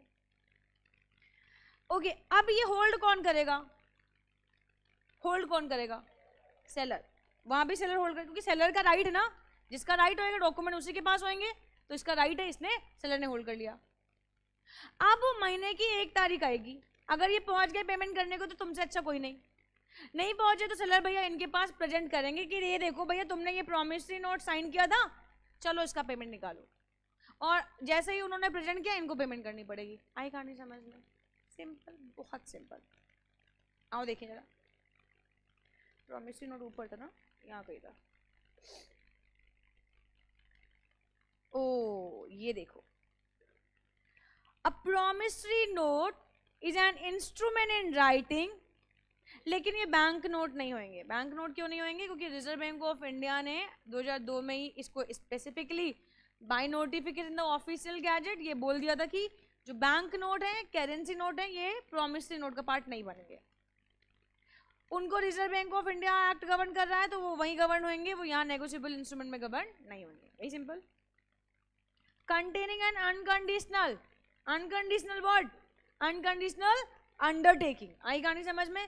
बिल्स ऑफ एक्सचेंज में क्या था, बिल्स ऑफ एक्सचेंज में क्या था, यहाँ पे क्या है, वो ऑर्डर था, सेलर बायर को ऑर्डर कर रहा है कि ये डेट पे आके पेमेंट करने का, और यहाँ पे क्या है, यहाँ पे अंडरटेकिंग है, बायर स्वयं एक्सेप्ट कर रहा है कि भैया मैं ये डेट को आएगा, आगे तेरे को पेमेंट करेगा, डोंट वरी, चिंता नहीं करने का, समझता बात को। Sign by the maker to pay a certain sum of money only to मतलब सेलर को, और टू द ऑर्डर, या सेलर ने जिसको ऑर्डर कर रखा है उसको, और टू अ सर्टेन पर्सन, और to the bearer of the instrument. अगर इंस्ट्रूमेंट ब्लैंक है तो जो भी इसको होल्ड करेगा एंड जो भी इसको प्रेजेंट करेगा उसको पेमेंट करने का। बोलो कहानी समझ में आई क्या, कैरेक्टरिस्टिक देखते हैं। अब यार यहाँ पे यार है ना, ये लखनऊ 10 अप्रैल को लिखा गया, 10,000 रुपीज का अमाउंट देना है 3 मंथ्स आफ्टर डेट, 3 महीने, आज से 3 महीने के बाद जो डेट आएगी। आई प्रॉमिस टू पे, मैं प्रॉमिस करता हूँ, श्री रमेश पे, श्री रमेश पे मतलब जिसको पेमेंट करनी है, आई प्रॉमिस टू पे श्री रमेश और to his order the sum of rupees 10,000 for value received, for value received. किस लिए मैं तुम्हें पे कर रहा हूँ, क्योंकि उतने की वैल्यू रिसीव करी है। भैया ने, सक्षम भैया ने 40,000 का मोबाइल लिया, 20,000 रुपये पे किए और 20,000 के रिस्पेक्ट में उन्होंने प्रॉमिसरी नोट इशू कर दिया। तो 20,000 रुपये क्यों पे करने की बात कर रहे हैं? क्योंकि उतने की वैल्यू इन्होंने रिसीव करी हुई है। ये कोई गुड्स हो सकते हैं या ये कोई सर्विसेज भी हो सकती है। समझता बात को? टू श्री रमेश किसके लिए बनाया है? टू रमेश के लिए बनाया है। और यहाँ पे कौन साइन करेगा? भैया जो लिख रहे होंगे वो साइन करेंगे, राम साइन करेंगे। यार आई कहानी समझ में। पार्टीज कितने होंगे? Maker, maker the person who makes the promise to pay is called the maker and he is the debtor and must sign the instrument कि मैं साइन करूंगा। अब यहाँ पे वहां पे मैंने एक्सेप्टेंस पे जोर दिया था, यहाँ पे मैं किस पे जोर दे रहा हूँ? साइन पे। आपने साइन कर दिया, इसका मतलब आपने वो एक्सेप्ट कर लिया। वो लिखा उसने था, लिखा उसको किसने था? बिल्स ऑफ एक्सचेंज को सेलर ने। तो एक्सेप्टेंस करनी थी कि तुम ये एक्सेप्ट कर रहे हो कि नहीं कर रहे हो। आई कहानी समझ में? तो एक्सेप्टेंस यहाँ पे साइन वर्ड लिखेंगे। आई कहानी समझ में? Pay, pay the person to whom the amount on the note is payable। बोलो कहानी समझ में आई क्या? पक्का सारे कॉन्सेप्ट क्लियर हो रहे हैं? ड्रॉ ड्रॉ में अभी कन्फ्लिक्शन तो नहीं है ना यार? कौन ड्रॉ और कौन ड्रॉइंग, समझता है? कस्टमर और सप्लायर, मैंने इसीलिए एग्जाम्पल बहुत प्रैक्टिकल लिया कि आप लोग रियल लाइफ में ऐसा करते हो। आप जब कोई पर्टिकुलर चीज़ फाइनेंस कराने के लिए जाते हो, तो जब वो फाइनेंस वाला बंदा आपसे कई सारे पेपर साइन करवाता है, तो आप वहाँ देखते हो एक प्रॉमिसरी नोट भी साइन करवाता है। और उस प्रॉमिसरी नोट पे लिखा होता है कि भैया देखो ऐसा है कि तुम ये डेट पे ये पेमेंट करोगे, और नहीं करोगे तो हम तुम्हें कोर्ट लेके जाएंगे। यार सप्लायर ने गुड सप्लाई किया, ठीक है, सप्लायर ने गुड सप्लाई किया। ड्रॉर मतलब कि अब ये कौन है? कस्टमर। तो यहाँ पे ड्रॉर कौन बनेगा? कस्टमर ही तो बना। सक्षम कौन था? कस्टमर। सक्षम कौन था? कस्टमर। तो कस्टमर ने लिखा ना बिल, तो ये ड्रॉर हो गया। मेकर, डेटर और पेयर, व्हाटएवर जो बोलना वो बोल लो यार, है ना? मेकर, डेटर और पेयर। और इन्होंने प्रॉमिसरी नोट दिया किसको? सप्लायर को। ये बियरर या क्रेडिटर या बियरर या क्रेडिटर या पे, जो भी बोलना है वो बोल लो यार, ड्रॉ ही बोल लो यार, ठीक है ना यार? ड्रॉर कौन हुआ यहाँ पे प्रॉमिसरी नोट में? ड्रॉर कौन हुआ? और ड्रॉई कौन हुआ? सेलर हो गया, ठीक है। In writing an oral promissory note is not sufficient. यार मतलब मुझे समझ नहीं आ रहा यार, ये क्या लिख रहे हैं यार? जब इंस्ट्रूमेंट की मैं बात ही कर रही हूँ तो ओरल की तो बात आनी ही नहीं है ना, वो तो वैसे ही रिटन में होंगे यार। तो इन राइटिंग ठीक है। There must be an express promise to pay. हाँ ये बहुत जरूरी है, एक्सप्रेस प्रॉमिस टू पे होना चाहिए कि I promise to pay certain sum of money. Acknowledgement नहीं होनी चाहिए कि हाँ मोबाइल वाले भैया ने मुझे 20,000 रुपए की वैल्यू का माल दिया है, आई एक्नॉलेज माई सेल्फ, मैं एक्नॉलेजमेंट दे रहा हूँ। अभी एक्नॉलेजमेंट देने का मतलब तुमने कहा है कि हाँ मुझे ये चीज मिली है, लेकिन एक्नॉलेजमेंट का मतलब पेमेंट नहीं हुआ ना, और तुमने मुझे पेमेंट करनी है तो तुम्हें लिखना पड़ेगा कि आई प्रॉमिस टू पे। समझ रहा है बात को? सिर्फ और सिर्फ एक्नॉलेजमेंट देना ये प्रॉमिसरी नोट नहीं होएगा। क्लियर आप लोगों को ये बात? There must be an express promise to pay. Mere acknowledgement of debt is insufficient. Acknowledgement of debt क्या मुझे इनसे पैसे मिले, मैंने लोन के फॉर्म में लिए, तो ये एक्नॉलेजमेंट हुई, लेकिन इस एक्नॉलेजमेंट में कहीं नहीं लिखा है कि तुम पे करने की बात भी कर रहे हो। अगर ऐसा हुआ तो पे करने के लिए मान लो तुमने ये लिख दिया, लिख के साइन करके दे दिया, कल को उसने तुम्हारे पास प्रेजेंट किया, तुमने पेमेंट नहीं किया, तो उसके पास कोई राइट्स ही नहीं है, क्योंकि तुमने अपने ऑब्लिगेशंस एक्सेप्ट नहीं किए। एक्नॉलेजमेंट का मतलब ऑब्लिगेशन कहाँ एक्सेप्ट किए? ऑब्लिगेशन का मतलब तो ये हुआ ना कि तुमने मुझे पेमेंट करनी है इस डेट पे, और नहीं किया तो फिर मैंने राइट्स आने हैं, ठीक है। अब यहाँ पे एक एग्जाम्पल देख लो, तुम्हारे बड़े अच्छे अच्छे एग्जाम्पल इंस्टीट्यूट के। I acknowledge myself to be indebted to mister B in 1,000 rupees to be paid on demand for value received. क्या लगता है ये प्रॉमिसरी नोट है? हाँ यहाँ पे एक्नॉलेजमेंट भी दे रही हूँ और पेमेंट की बात भी कर रही हूँ कि मैंने इनसे इतना रुपया लिया है और मैं इनको इस पर्टिकुलर डेट पे ये पैसा पे करूंगी। तो एक्नॉलेजमेंट भी है और पे भी है। समझ रहे बात को? Mister B I owe you 1,000 invalid promissory note. मैंने इनसे इतना रुपया लिया है, ये इनवैलिड प्रॉमिसरी नोट होएगा क्योंकि सिर्फ और सिर्फ एक एक्नॉलेजमेंट है कि मैंने इनसे इतना पैसा लिया या उन्होंने मुझे इतना पैसा दिया। आई कहानी समझ में? द प्रॉमिस टू पे शुड बी क्या होना चाहिए? Definite and conditional. मैं इसका मतलब आप लोगों को समझा चुकी हूँ। डेफिनेट का मतलब है अमाउंट क्लियर होना चाहिए और कंडीशनल नहीं होना चाहिए। जैसे मान लो फॉर एग्जाम्पल ए ने बी से कहा कि मैं तुम्हें 10,000 रुपीज दूंगा, लेकिन तुम्हारे पास जो हॉर्स है जब मरेगा तब दूंगा। समझ रहे बात को यार? या जब मतलब बहुत सारे ऐसे, जैसे लाइफ इंश्योरेंस कंपनीज भी तो क्या करती है, आपसे इंश्योरेंस तो करती है कि I promise to pay certain sum of money जब तुम्हारा चैप्टर क्लोज होएगा। अच्छा ये बताओ, ये प्रॉमिस नोट वैलिड होगा कि नहीं होगा? आई प्रॉमिस टू पे मतलब इंश्योरेंस कंपनीज कह रही है कि मैं तुम्हें प्रॉमिस करता हूँ कि जब तुम्हारा चैप्टर क्लोज होएगा तो मैं तुम्हारे चैप्टर क्लोज यानी मरने पे 2 करोड़ रुपए दूंगा तुम्हारे घर वालों को। क्या ये एक वैलिड प्रॉमिसरी नोट है? यस, ये एक वैलिड प्रॉमिसरी नोट है। भाई इंश्योरेंस कंपनी यही तो आपसे कह रही है। मेडिकल इंश्योरेंस आपने करवाया तो मेडिकल इंश्योरेंस वाली कंपनी क्या कह रही है कि ठीक है मिस्टर एक्स, जब आप बीमार पड़ोगे और आपको हॉस्पिटल में खर्चा आएगा तो हम इतना पेमेंट करेंगे। ये भी तो प्रॉमिसरी नोट हुआ। अच्छा ये लाइफ इंश्योरेंस, लाइफ अश्योरेंस, वैसे लाइफ का इंश्योरेंस नहीं होता, लाइफ अश्योरेंस होता है। एंड लाइफ अश्योरेंस में इंश्योरेंस कंपनी आपको एक सर्ट, भाई आप प्रीमियम भरते हो तो आपसे कहती है कि अगर आपका चैप्टर क्लोज हुआ तो हम सर्टेन सम ऑफ मनी वो क्लोजिंग टाइम पे करेंगे आपके फैमिली मेम्बर्स को। तो किसी का जाना तो तय है ना, सबका जाना तय है। तो ये एक डेफिनेट वर्ड हो गया ना, ये एक डेफिनेट चीज हो गई। ये घटना तो पक्का घटित होनी ही है, तो जिस दिन ये घटना घटित होगी उस दिन मिलेगा यार, ठीक है ना यार? तो ये सही भी है। लेकिन अब मान लो फॉर एग्जाम्पल एक ए है बी से कह रहा है, ए बी से कह रहा है कि अगर तुम्हारी शादी सी से हुई तो मैं तुम्हें 10,000 रुपीज दूंगा। जरूरी है बी की शादी सी से ही हो सकता है कि सी ने डी से शादी कर ली हो सकता है सी शादी ही ना करे जिंदगी भर। तो बहुत सारे इवेंट और बहुत सारे, तो ये एक प्रॉमिसरी नोट वैलिड नहीं होगा। समझता बात को? अब इस पे जरा देखो ध्यान से। द प्रॉमिस टू पे should be definite and unconditional. तो ये डेफिनेट होना चाहिए and unconditional. Therefore, instrument payable on performance or non-performance of a particular act or on the happening or non-happening of an event or not are not a promissory note. कोई particular promissory note किसी event पे अगर है based तो वो valid नहीं होएगा। लेकिन वो इवेंट जो सर्टेन है, कोई promissory note अगर किसी इवेंट पे बेस्ड है तो promissory note वैलिड नहीं है। लेकिन अगर इवेंट होना सर्टेन है तो वैलिड हो जाएंगे। एक बार देखना मेरे साथ, ये लैंग्वेज को पढ़ो है ना। द प्रॉमिस मतलब मैं पढ़ा चुकी हूँ, उसका मतलब आपको सिखा चुकी हूँ, बस लैंग्वेज से मैं आपको फैमिलियर करा रही हूँ कि आप देख लो लैंग्वेज कैसी है और आप उसको रीड कर पा रहे हो कि नहीं कर पा रहे हो, है ना? अब बहुत सारे बच्चे ऐसे कहते हैं हाँ इतने छोटे थोड़े नहीं है कि लैंग्वेज रीड नहीं कर पाएंगे हम। तुम कितने बड़े हो तो मुझे पता ही है। Therefore, instrument payable on performance or non-performance of a particular act or on the happening or non-happening of an event are not a promissory note. समझ में आई? कोई प्रॉमिसरी नोट अगर किसी इवेंट पे बेस्ड है, इवेंट के हैपनिंग और non happening पे, तो ये वैलिड नहीं है। फुल स्टॉप लगा दिया। आगे देखो क्या लिखा है। हाँ बाबा पहले पहले सही से बोलो। देखो ये वैलिड नहीं है प्रॉमिसरी नोट। अच्छा सुनो अच्छा, the promise to pay may be subject to a condition which according to the ordinary experience of mankind be bound to happen.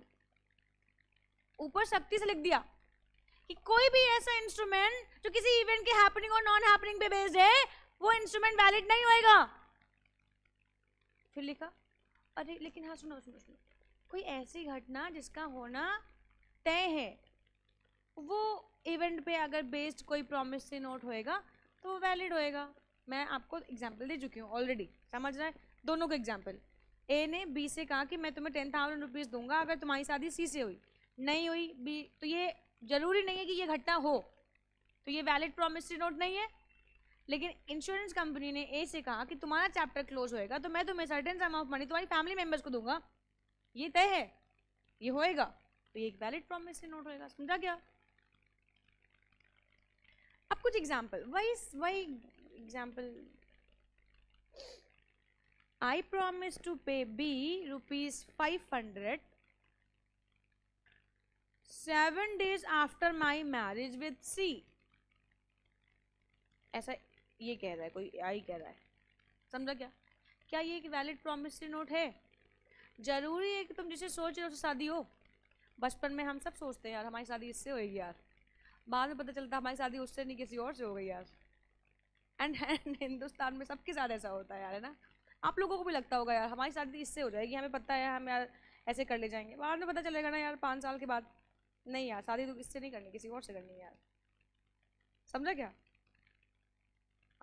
एक minute,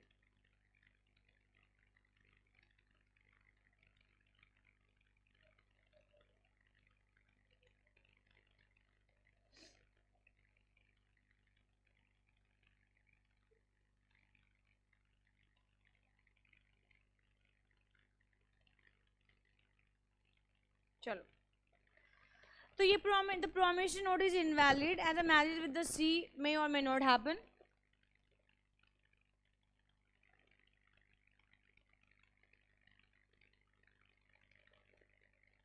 I promise to pay B rupees 500 on D's death. I promise to pay B rupees 500 on D's death.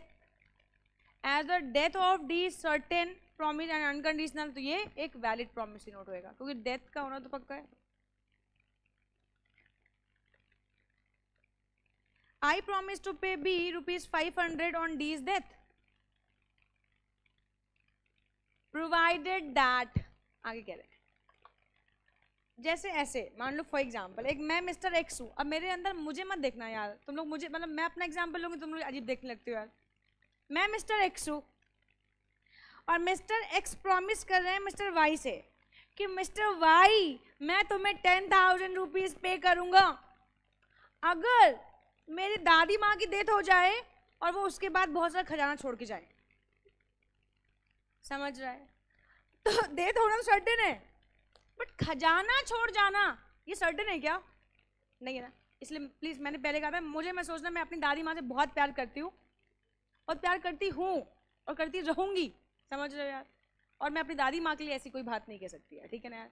तो ये example मैंने आपको सिर्फ समझाने के लिए ऐसे लिया यार. ठीक है ना यार? देखो,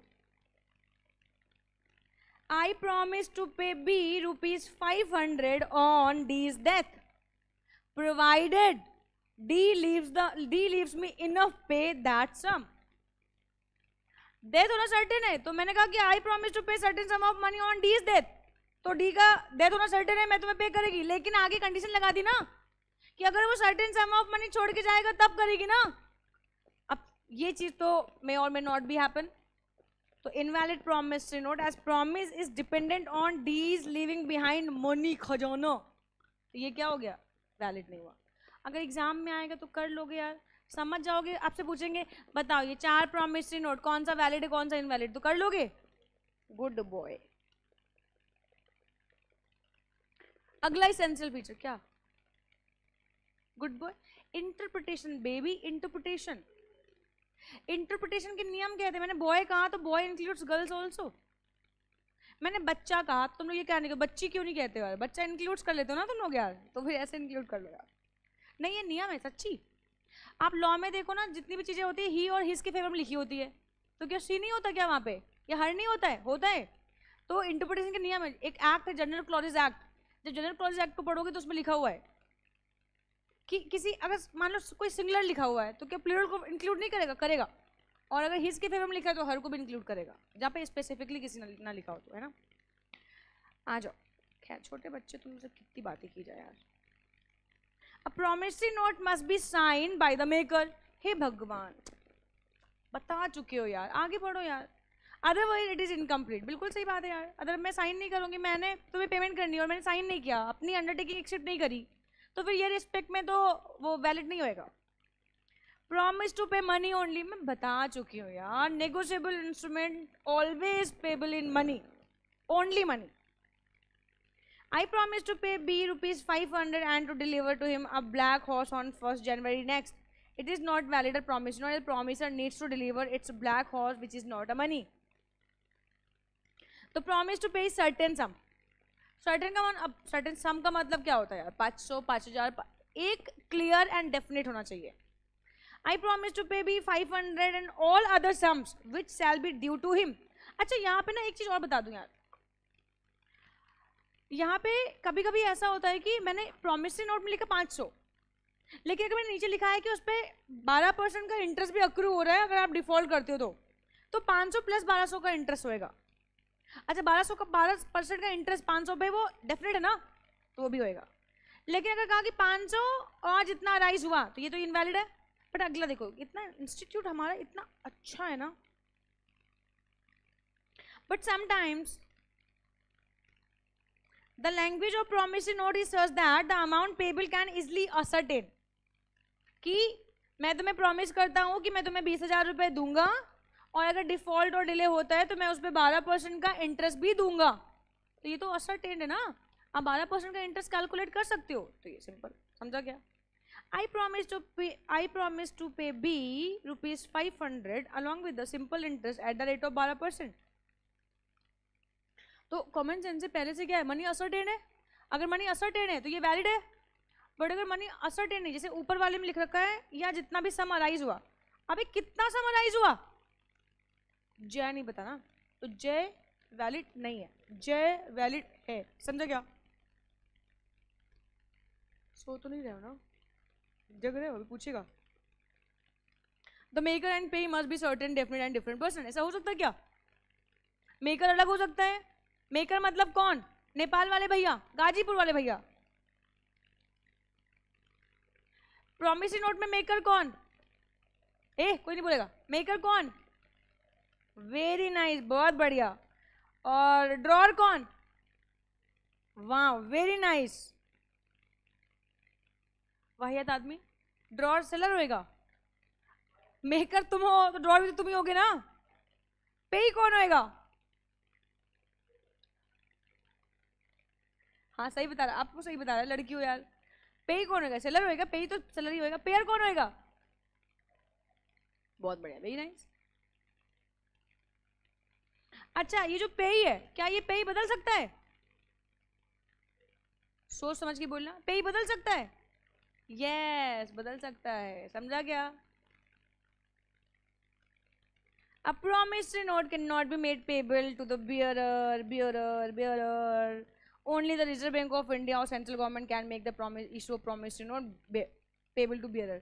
Bearer का मतलब है ब्लैंक नहीं होना चाहिए. ठीक है, इसमें लिखना हो चाहिए I promise to pay certain sum of money to certain person. ठीक है ना यार. लेकिन अब देखो यहाँ पे तुम्हें लिख रहे हैं कि रिजर्व बैंक ऑफ इंडिया खाली दे सकते हैं बियरर, बट इसका मतलब ये नहीं है, उसको हम यहाँ पे कंसीडर ही नहीं कर रहे हैं. सिर्फ ये लिख रहे हैं ये बात कि reserve bank of India bearer instrument issue कर रहे हैं, बट वो govern by the reserve bank of India act है. 1881 नेगोशिएबल इंस्ट्रूमेंट नहीं है. ठीक है. स्टैंपिंग, ये सबको स्टैंपिंग का होना मैंडेटरी है. देखो, bills of exchange and promissory note में स्टैंप होना मैंडेटरी है. चेक में स्टैंप का होना मैंडेटरी नहीं है. चेक पे स्टैम्प नहीं लगती है, वो बैंक के द्वारा इशूड होता है और उसको आप किसी भी पर्सन के फेवर में देते हो तो बैंक उसको क्लियर करता है, उस पर स्टैम्प होना मैंडेटरी नहीं है. बट अगर bills of exchange and promissory note है तो इसको बायर या सेलर खुद ही ड्रॉ करते हैं. तो जब तक आप उसको स्टैम्प नहीं करवाओगे, स्टैम्प का मतलब हुआ एक सर्टेन सम ऑफ सरकार को पे करोगे. स्टैम्प का मतलब हुआ कि आप इसको रजिस्टर करवाओगे सरकार के पास, तो इस पे सरकार को ड्यूटी जाती है, स्टैम्प ड्यूटी जाती है. समझ रहे बात को यार?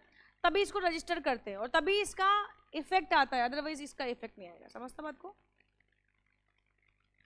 तो अभी तक मैंने सिर्फ 2 टॉपिक आप लोगों को खत्म करवाए. आ जाओ यार, अब यहाँ पे यार एक डिफरेंस करवा देती हूँ यार. डिफरेंस देख लो एक बार. प्रॉमिसरी नोट में अंडरटेकिंग होएगी. देखो कहीं अंडरटेकिंग वर्ड लिख रखा है क्या? अंडरटेकिंग होएगी. और यहाँ पे क्या होएगा? यहाँ पे ऑर्डर होएगा. ऑर्डर कहोगे? ऑर्डर, ऑर्डर कहोगे? Order, order. हाँ मिल गया, ऊपर ही मिल गया था ना. Nature of the instrument. Promissory note क्या होते हैं? In the promissory note there is a promise to pay money. और यहाँ पे क्या होएगा? There is an order for making payment. यहाँ पे promise, I promise to pay certain sum of money to mobile वाले भैया. सक्षम कह रहा है ऐसा. और यहाँ पे आई ऑर्डर नहीं, इस पे तो ऑर्डर में कोई एग्जांपल नहीं देता यार. There is an order for making payment. आई बात समझ में? Parties. In a promissory note there are only 2 parties. ऐसा थोड़े नहीं है, ऐसा ही है. प्रॉमिसरी नोट में और टू हुज ऑर्डर नहीं होएगा. इसलिए नहीं होगा क्योंकि प्रॉमिसरी नोट बियरर नहीं होते हैं. प्रॉमिसरी नोट बियरर नहीं होते हैं. कहीं और टू हुज ऑर्डर तो नहीं लिखवा दिया मैंने आप लोग को? एक बार देख लो वहाँ पे, और टू हुज ऑर्डर तो नहीं लिखवा दिया?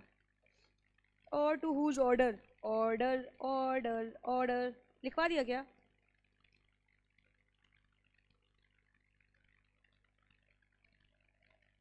देखो, सर्टेन पर्सन और टू द बियरर.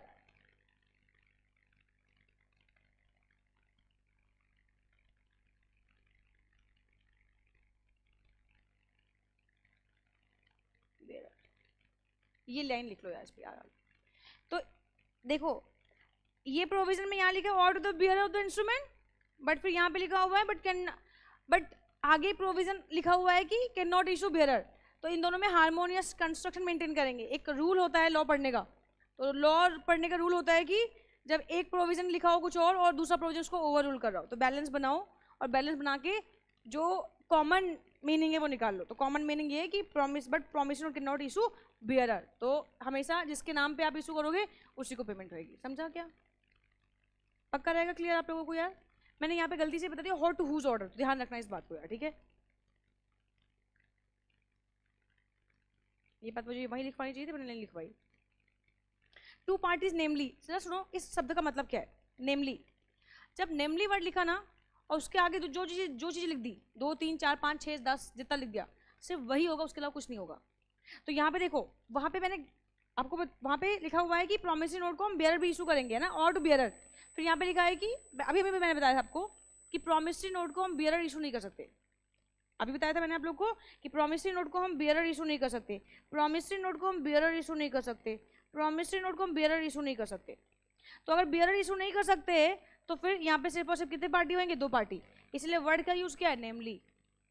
नेमली का मतलब सिर्फ 2 पार्टी, एक मेकर एंड दूसरा पेयर। आई कहानी समझ में आया? ठीक है। In a bills of exchange there are 3 parties which are as under drawer, drawee and पे।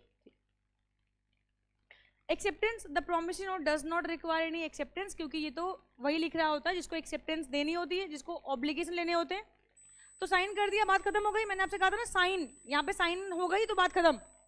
लेकिन बिल्स ऑफ एक्सचेंज में एक्सेप्टेंस का होना मैंडेटरी है। बिल्स ऑफ एक्सचेंज डिमांड करेगा एक्सेप्टेंस को, लेकिन प्रोमिसरी नोट पे तो मैं ही लिख रही हूँ ना, आई प्रॉमिस टू पे, आई प्रॉमिस टू पे, तो यहाँ पे कोई एक्सेप्टेंस नहीं चाहिए। Payable to bearer, a promissory note can not be made payable to bearer, इसीलिए यहाँ पे थर्ड पार्टी नहीं होगी, यानी ये ब्लैंक नहीं होंगे मेरा बच्चा, ये ब्लैंक नहीं होंगे। समझ रहा है ये बात को? ध्यान रखना ये बात को यार, ब्लैंक नहीं होंगे, ये ब्लैंक हो सकते हैं, कोई दिक्कत की बात नहीं है, ठीक है। तो on the other hand bills of exchange can be drawn payable to bearer, however it can not be payable to bearer on demand. Bearer on demand नहीं होंगे यार, ठीक है ना, ऑन डिमांड हो सकते हैं लेकिन बियरर ऑन डिमांड नहीं, ठीक है। नाम ऑफ करते चेक पे आते हैं। अब चेक क्या है? सेक्शन 6 डिफाइन करता है चेक को। चेक भी एक नेगोशिएबल इंस्ट्रूमेंट है। अब देखो कैसे कैसे चेक का हम यूज करते हैं।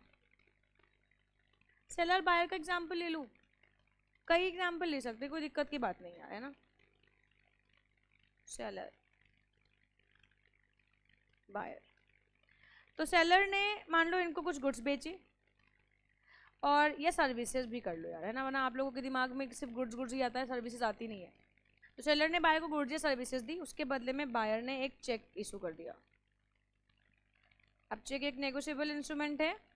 अब ये इशूड, ये जो चेक होएगा ये बायर का जो बैंक होएगा, मान लो ICICI बैंक में इसका अकाउंट है, तो ये चेक किसका होएगा? ICICI बैंक का होएगा, ठीक है ना यार। तो ये ICICI बैंक का चेक होएगा। अच्छा, इस पे तुमने लिखा, मान लो फॉर एग्जांपल 5,000 की सर्विसेज ली, तो तुम यहाँ पे लिखोगे 5,000 जितना अमाउंट पे करना है, और फिर यहाँ पे अंकों में भी लिखते हो तुम 5,000, और फिर यहाँ पे चेक नंबर होता है, यहाँ पे साइन लिखा होता है, कौन साइन करेगा? ड्रॉर। कौन साइन करता है? Drawer.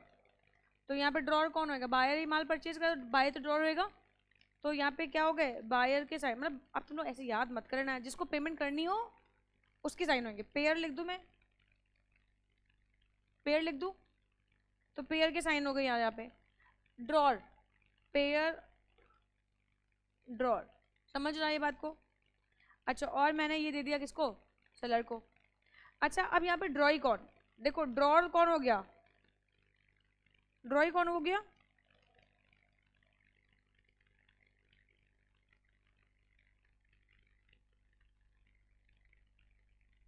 Check is always drawn on bank, always drawn on bank. तो ड्रॉई हमेशा कौन होएगा? बैंक ही होएगा, और कोई हो ही नहीं सकता। समझ रहे ये बात को? तो ये बैंक हो गया। एंड पे कौन होएगा? पे कौन होएगा? सेलर हो गया। या अगर ब्लैंक है तो ऑन बियरर, जिसके पास होएगा वो हो जाएगा। चेक बियरर हो सकता है, प्रोमिसरी नोट बियरर नहीं होएगा। बिल्स ऑफ एक्सचेंज बियरर हो सकता है, चेक बियरर हो सकता है, प्रोमिसरी नोट बियरर नहीं होएगा। तो ध्यान रखना इस बात को यार, ठीक है ना यार। तो यहाँ पे ही कौन हो गया? सेलर हो गया, या सेलर के अलावा कोई और हो गया? समझ रहे बात को यार? तो इसका मतलब यहाँ पे 2 पार्टीज भी हो सकती है और 3 पार्टीज भी हो सकती है। जैसे यहाँ पे देखो कितनी पार्टीज है? 1 पार्टी, 2 पार्टी, 3 पार्टी। अच्छा जरा एक और केस देखो यार, मुझे ना मुझे मुझे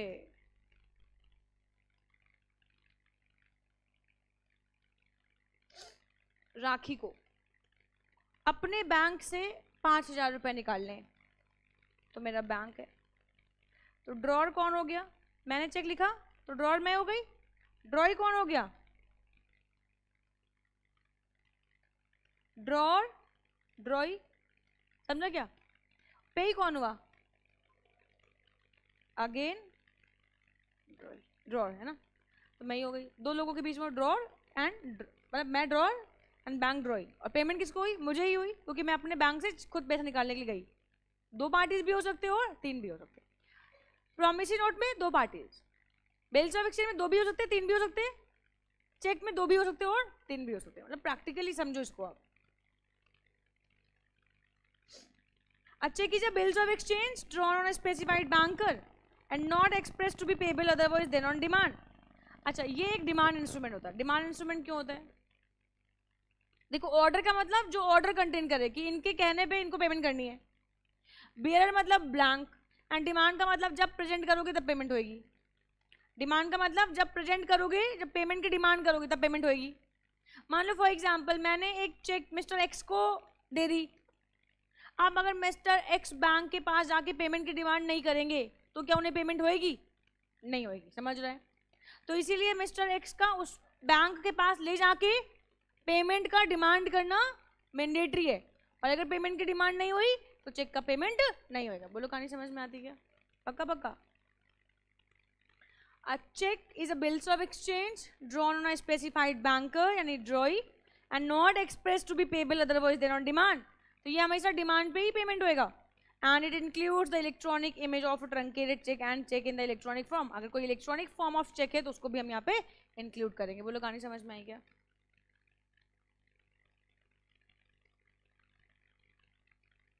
parties, drawer, the person who draw the cheque वो ड्रॉर होएगा, and makes the cheque and his liability is primary and unconditional. Drawee, the specific banker on whom cheque is drawn, he makes the payment of the check. In the case of check, draw is always a banker, तो draw is always a banker क्योंकि check को हमेशा हम banker के favour में ही लिखेंगे। Draw in case of need when the bills of exchange और promise endorse कर दिया, ब्लैंक है अगर तो किसी को दे दिया, जिसके पास चेक होएगा वो बैंक में लगाएगा, उसी को पेमेंट होएगी यार। पे the person named in the instrument, वही होएगा। अब मेरा खुद का भी नाम ड्रॉर का भी हो सकता है या किसी अदर पर्सन का भी हो सकता है, समझा क्या? ये देखो 3 party, person who make the check drawer, person who is directed to pay drawee, and person whose favor issued is called pay. Essential characteristic एक बार देख लो। अब ये कहते हैं check is a species of bills of exchange, a kind of bills of exchange, है ना? kind का मतलब हो गया कि bills of exchange के बहुत सारे फीचर्स जो होंगे वो इसमें होंगे, है ना? And thus it should fulfill all the essential characteristic of bills of exchange, must be drawn on a specified banker. देखो सारे characteristic bills of exchange के, बट 2 बातें अलग हैं। वहाँ पे ड्रॉई कोई और होता था ना, बैंक बायर होता था ना बिल्स ऑफ एक्सचेंज में, यहाँ पे बस ये चीज़ होएगा ना कि बिल्स ऑफ एक्सचेंज तो होएगा, लेकिन यहाँ पे ड्रॉई जो होएगा वो हमेशा बैंक ही होएगा, तो ये बात अलग है। Must be drawn specified banker and it must be payable on demand, वो ऑर्डर पे होता है, ये डिमांड पे होता है। वहां पे ऑर्डर किया है सेलर ने कि ये दिन को आके तुम्हें पेमेंट करनी है तो तुम्हें पेमेंट करनी है, और यहाँ पे क्या है, अगर डिमांड, मान लो फॉर एग्जांपल मैंने आपको चेक दे दिया या मुझे कहीं से चेक आया, तो जब मुझे चेक आया तो ये रिस्पेक्ट में ना, जब तक मैं उसे बैंक के पास नहीं ले जाऊंगी तब तक मुझे उसका पेमेंट नहीं होना। तो इसका मतलब ये है कि यहाँ पे डिमांड करना जरूरी है, यहाँ पे बैंक के पास चेक को प्रेजेंट करना जरूरी है। बोलो कहानी समझ में आई क्या? तो अब यहाँ पे आ जाओ यार, एक दो अभी कौन से थोड़ा सा टाइम है तो मैं बता ही देती हूँ यार ना। क्लासिफिकेशन ऑफ नेगोशिएबल इंस्ट्रूमेंट, इसको मैं इंपॉर्टेंट लिख देती हूँ क्योंकि मुझे लगता है कि क्या पता अगर इंस्टीट्यूट इस बार ना 138, 141 और उसकी सीरीज़ को हट के पूछता है तो यहाँ से क्वेश्चन आने की संभावना है, क्योंकि मुझे ऐसा लगता है कि ये एक अच्छा कॉन्सेप्ट है इसके अलावा 2-3 कॉन्सेप्ट आपके पास आगे अच्छे हैं तो वो तो मेरे को बताना ही बताना है। आपका इंस्टीट्यूट ना नेगोशिएबल इंस्ट्रूमेंट से आसान क्वेश्चन नहीं पूछ रहा है, मतलब वहाँ से क्वेश्चन पूछ रहा है जहाँ पे बच्चों को जेन्युइनली वो कॉन्सेप्ट तंग कर सकते हैं। मतलब जैसे नया नया आप लोगों के सिलेबस में आया था, अभी रिसेंटली 2023 में सिलेबस में इंट्रोड्यूस हुआ इसको, इंटरमीडिएट में पूछते थे, तो ऐसा एक्सपेक्ट किया जाता है इंस्टीट्यूट से कि इंस्टीट्यूट आसान क्वेश्चन पूछेगा, जैसे डिफरेंट पूछ लेगा आपको कि difference between bills of exchange promissory note, या कैरेक्टरिस्टिक पूछेगा, नेगोशिएबल इंस्ट्रूमेंट पूछेगा, या ये कॉन्सेप्ट पूछेगा। बट आपके इंस्टीट्यूट ने क्वेश्चन उठाए 138, जो कि बहुत पीछे का सेक्शन है यार।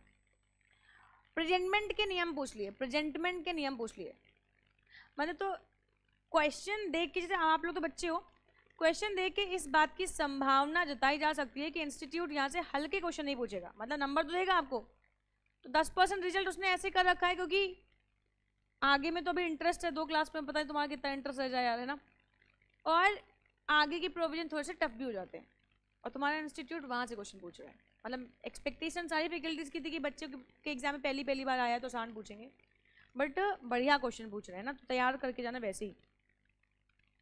बियरर इंस्ट्रूमेंट क्या होता है? जब कोई इंस्ट्रूमेंट को हम ब्लैंक इशू कर रहे हैं और हम पर्सन का नाम ना लिखे जिसको पेमेंट होना है, अगर हम उस पर्सन का नाम उस पर मेंशन नहीं करते हैं और हम उसको ब्लैंक छोड़ देते हैं तो उसको हम लोग बोलते हैं बियरर इंस्ट्रूमेंट। बियरर इंस्ट्रूमेंट की खास बात होती है जो भी पर्सन इसको होल्ड करता है उसको पेमेंट होएगी यार, समझ रहे हैं? जैसे मान लो फॉर एग्जाम्पल आपने मुझे एक चेक दे दी, तो आपने कहा मैम किसके नाम पे चेक बनेगी, मैंने कहा बेटा बेटा नाम छोड़ दो, आपको कहाँ पे किसका नाम लिखना है आप नाम छोड़ दो, एक काम करो मैं वहाँ पे अपना नाम खुद लिख लूँ, मैं जिसको पेमेंट करनी होगी मैं लिख लूँगी यार, है ना। तो आपने चेक दे दी, ब्लैंक दे दी। अब यार क्या करना था यार, आपने मुझे पेमेंट करी क्योंकि आपने मान लो 50,000 का चेक है, 50,000 की सर्विसेज आपने मुझसे ली, तो आपने मुझे 50,000 का चेक इशू कर दिया। बट मैंने 50,000 की सर्विसेज किसी और से ले रखी थी, तो मैंने कहा कि यार मैं उस पर्सन को कर दूंगी, उस पर्सन ने किसी और से ले रखा था तो उसने वाई को कर दिया यार, मतलब नाम अभी नहीं पड़ा हुआ है, तो इसका मतलब क्या है, मतलब यहाँ पे कहते हैं ना नाम पड़ता ना, नेम, तो ये क्या है, ब्लैंक है, इस पर कुछ लिखा ही नहीं है। अब जो भी पर्सन इसको होल्ड करेगा बैंक जाएगा उसको पेमेंट हो जाएगा यार, समझ रहा है ये बात को यार। It is instrument where the name of the pay is blank or where the name is page specified in the with the words a bearer or where the last endorsement is blank, such instrument can be negotiated by mere delivery। Blank है तो दे दिया, बात खत्म हो गई। लेकिन अगर blank नहीं होगा, नाम लिखा होगा और फिर ट्रांसफर करना है, तो उसके पीछे एक पेपर अटैच करते हैं कि ये मेरे नाम पे इशू किया गया था लेकिन मैं इनको इशू कर रहा हूँ। तो इंडोर्समेंट एंड डिलीवरी में ज़्यादा अंतर नहीं, देखो ध्यान से, जैसे ये एक चेक है, मान लो ये एक इंस्ट्रूमेंट बिल्स ऑफ एक्सचेंज है, इस बिल्स ऑफ एक्सचेंज पे किसी का नाम नहीं लिखा है, तो अब सेलर का राइट टू रिसीव है ना बिल्स ऑफ एक्सचेंज पे। अब सेलर को किसी और को पेमेंट करनी है, उसने नेगोशिएबल इंस्ट्रूमेंट दे दिया, कहा कि इस डेट पे पेमेंट ले लेना इनसे, उसने किसी और को दे दिया, उसने किसी और को दे दिया, तो ये ब्लैंक हो गया। अब बाई डिलीवरी, सिर्फ और सिर्फ डिलीवरी से ही 1% टू 100% मूव कर रहा है, बट अगर इस पर नाम लिखा होता सेलर का, लेकिन सेलर को इसको किसी और को ट्रांसफर करना पड़ता, तो इसके पीछे एक और पेपर अटैच करते कि इन्होंने मेरे फेवर में इसको इशू किया था, लेकिन मैं अपने इस बिल्स ऑफ एक्सचेंज के राइट को किसी और को ट्रांसफर कर रहा हूँ। तो जब उस पर कुछ पेपर फॉर्मेलिटी करके हम उसको फर्दर ट्रांसफर करते हैं तो उसको बोलते हैं इंडोर्समेंट एंड डिलीवरी, उसको बोलते हैं इंडोर्समेंट एंड डिलीवरी। और जो सिर्फ और सिर्फ बिना पेपर फॉर्मेलिटीज के ऐसे ट्रांसफर हो जाए उसको क्या बोलते हैं, डिलीवरी। बोलो कहानी समझ में आई क्या? With the last endorsement is blank, such instrument can be negotiated by mere delivery। Order instrument का मतलब होता है जहाँ पे हम ऑर्डर करते हैं, किसी पर्सन को हम ऑर्डर दे रहे हैं कि ये डेट पे आके तुम मेरे को पेमेंट करना, जो ऑर्डर कंटेन कर रहा है। It is an instrument which is payable to a person or payable to a person or his order payable to order of a person or where the last endorsement is in full and such instrument can be negotiated by endorsement and delivery. तो ये blank नहीं होंगे, इस पर order होएगा कि mister buyer का जो भी नाम होएगा, मिस्टर बायर एक्स नाम मान लो, मिस्टर एक्स तुम्हें इस दिन को आके तुम्हें इसकी पेमेंट करनी है।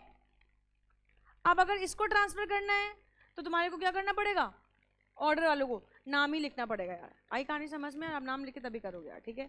तो हम इसको बोलते हैं ऑर्डर इंस्ट्रूमेंट, ठीक है। तो आज के लिए हम इतना ही करेंगे, आप इतना रीड करके आइएगा, बाकी आगे की कहानी हम लोग आगे करने वाले हैं, अगली क्लास में करेंगे, ठीक है। होप सो कि अगली 2 क्लासेस में ये हमारे पास खत्म हो जाएगा, है ना। 2 से 3 भी लग सकती हैं, ऐसा नहीं है, हम मजे मजे चलेंगे, हमारा उद्देश्य भगाना नहीं है, हमारा उद्देश्य है कि आपको कॉन्सेप्ट समझ में आ जाए बस, ठीक है। आप मार्क्स स्कोर कर लो यार यहाँ से।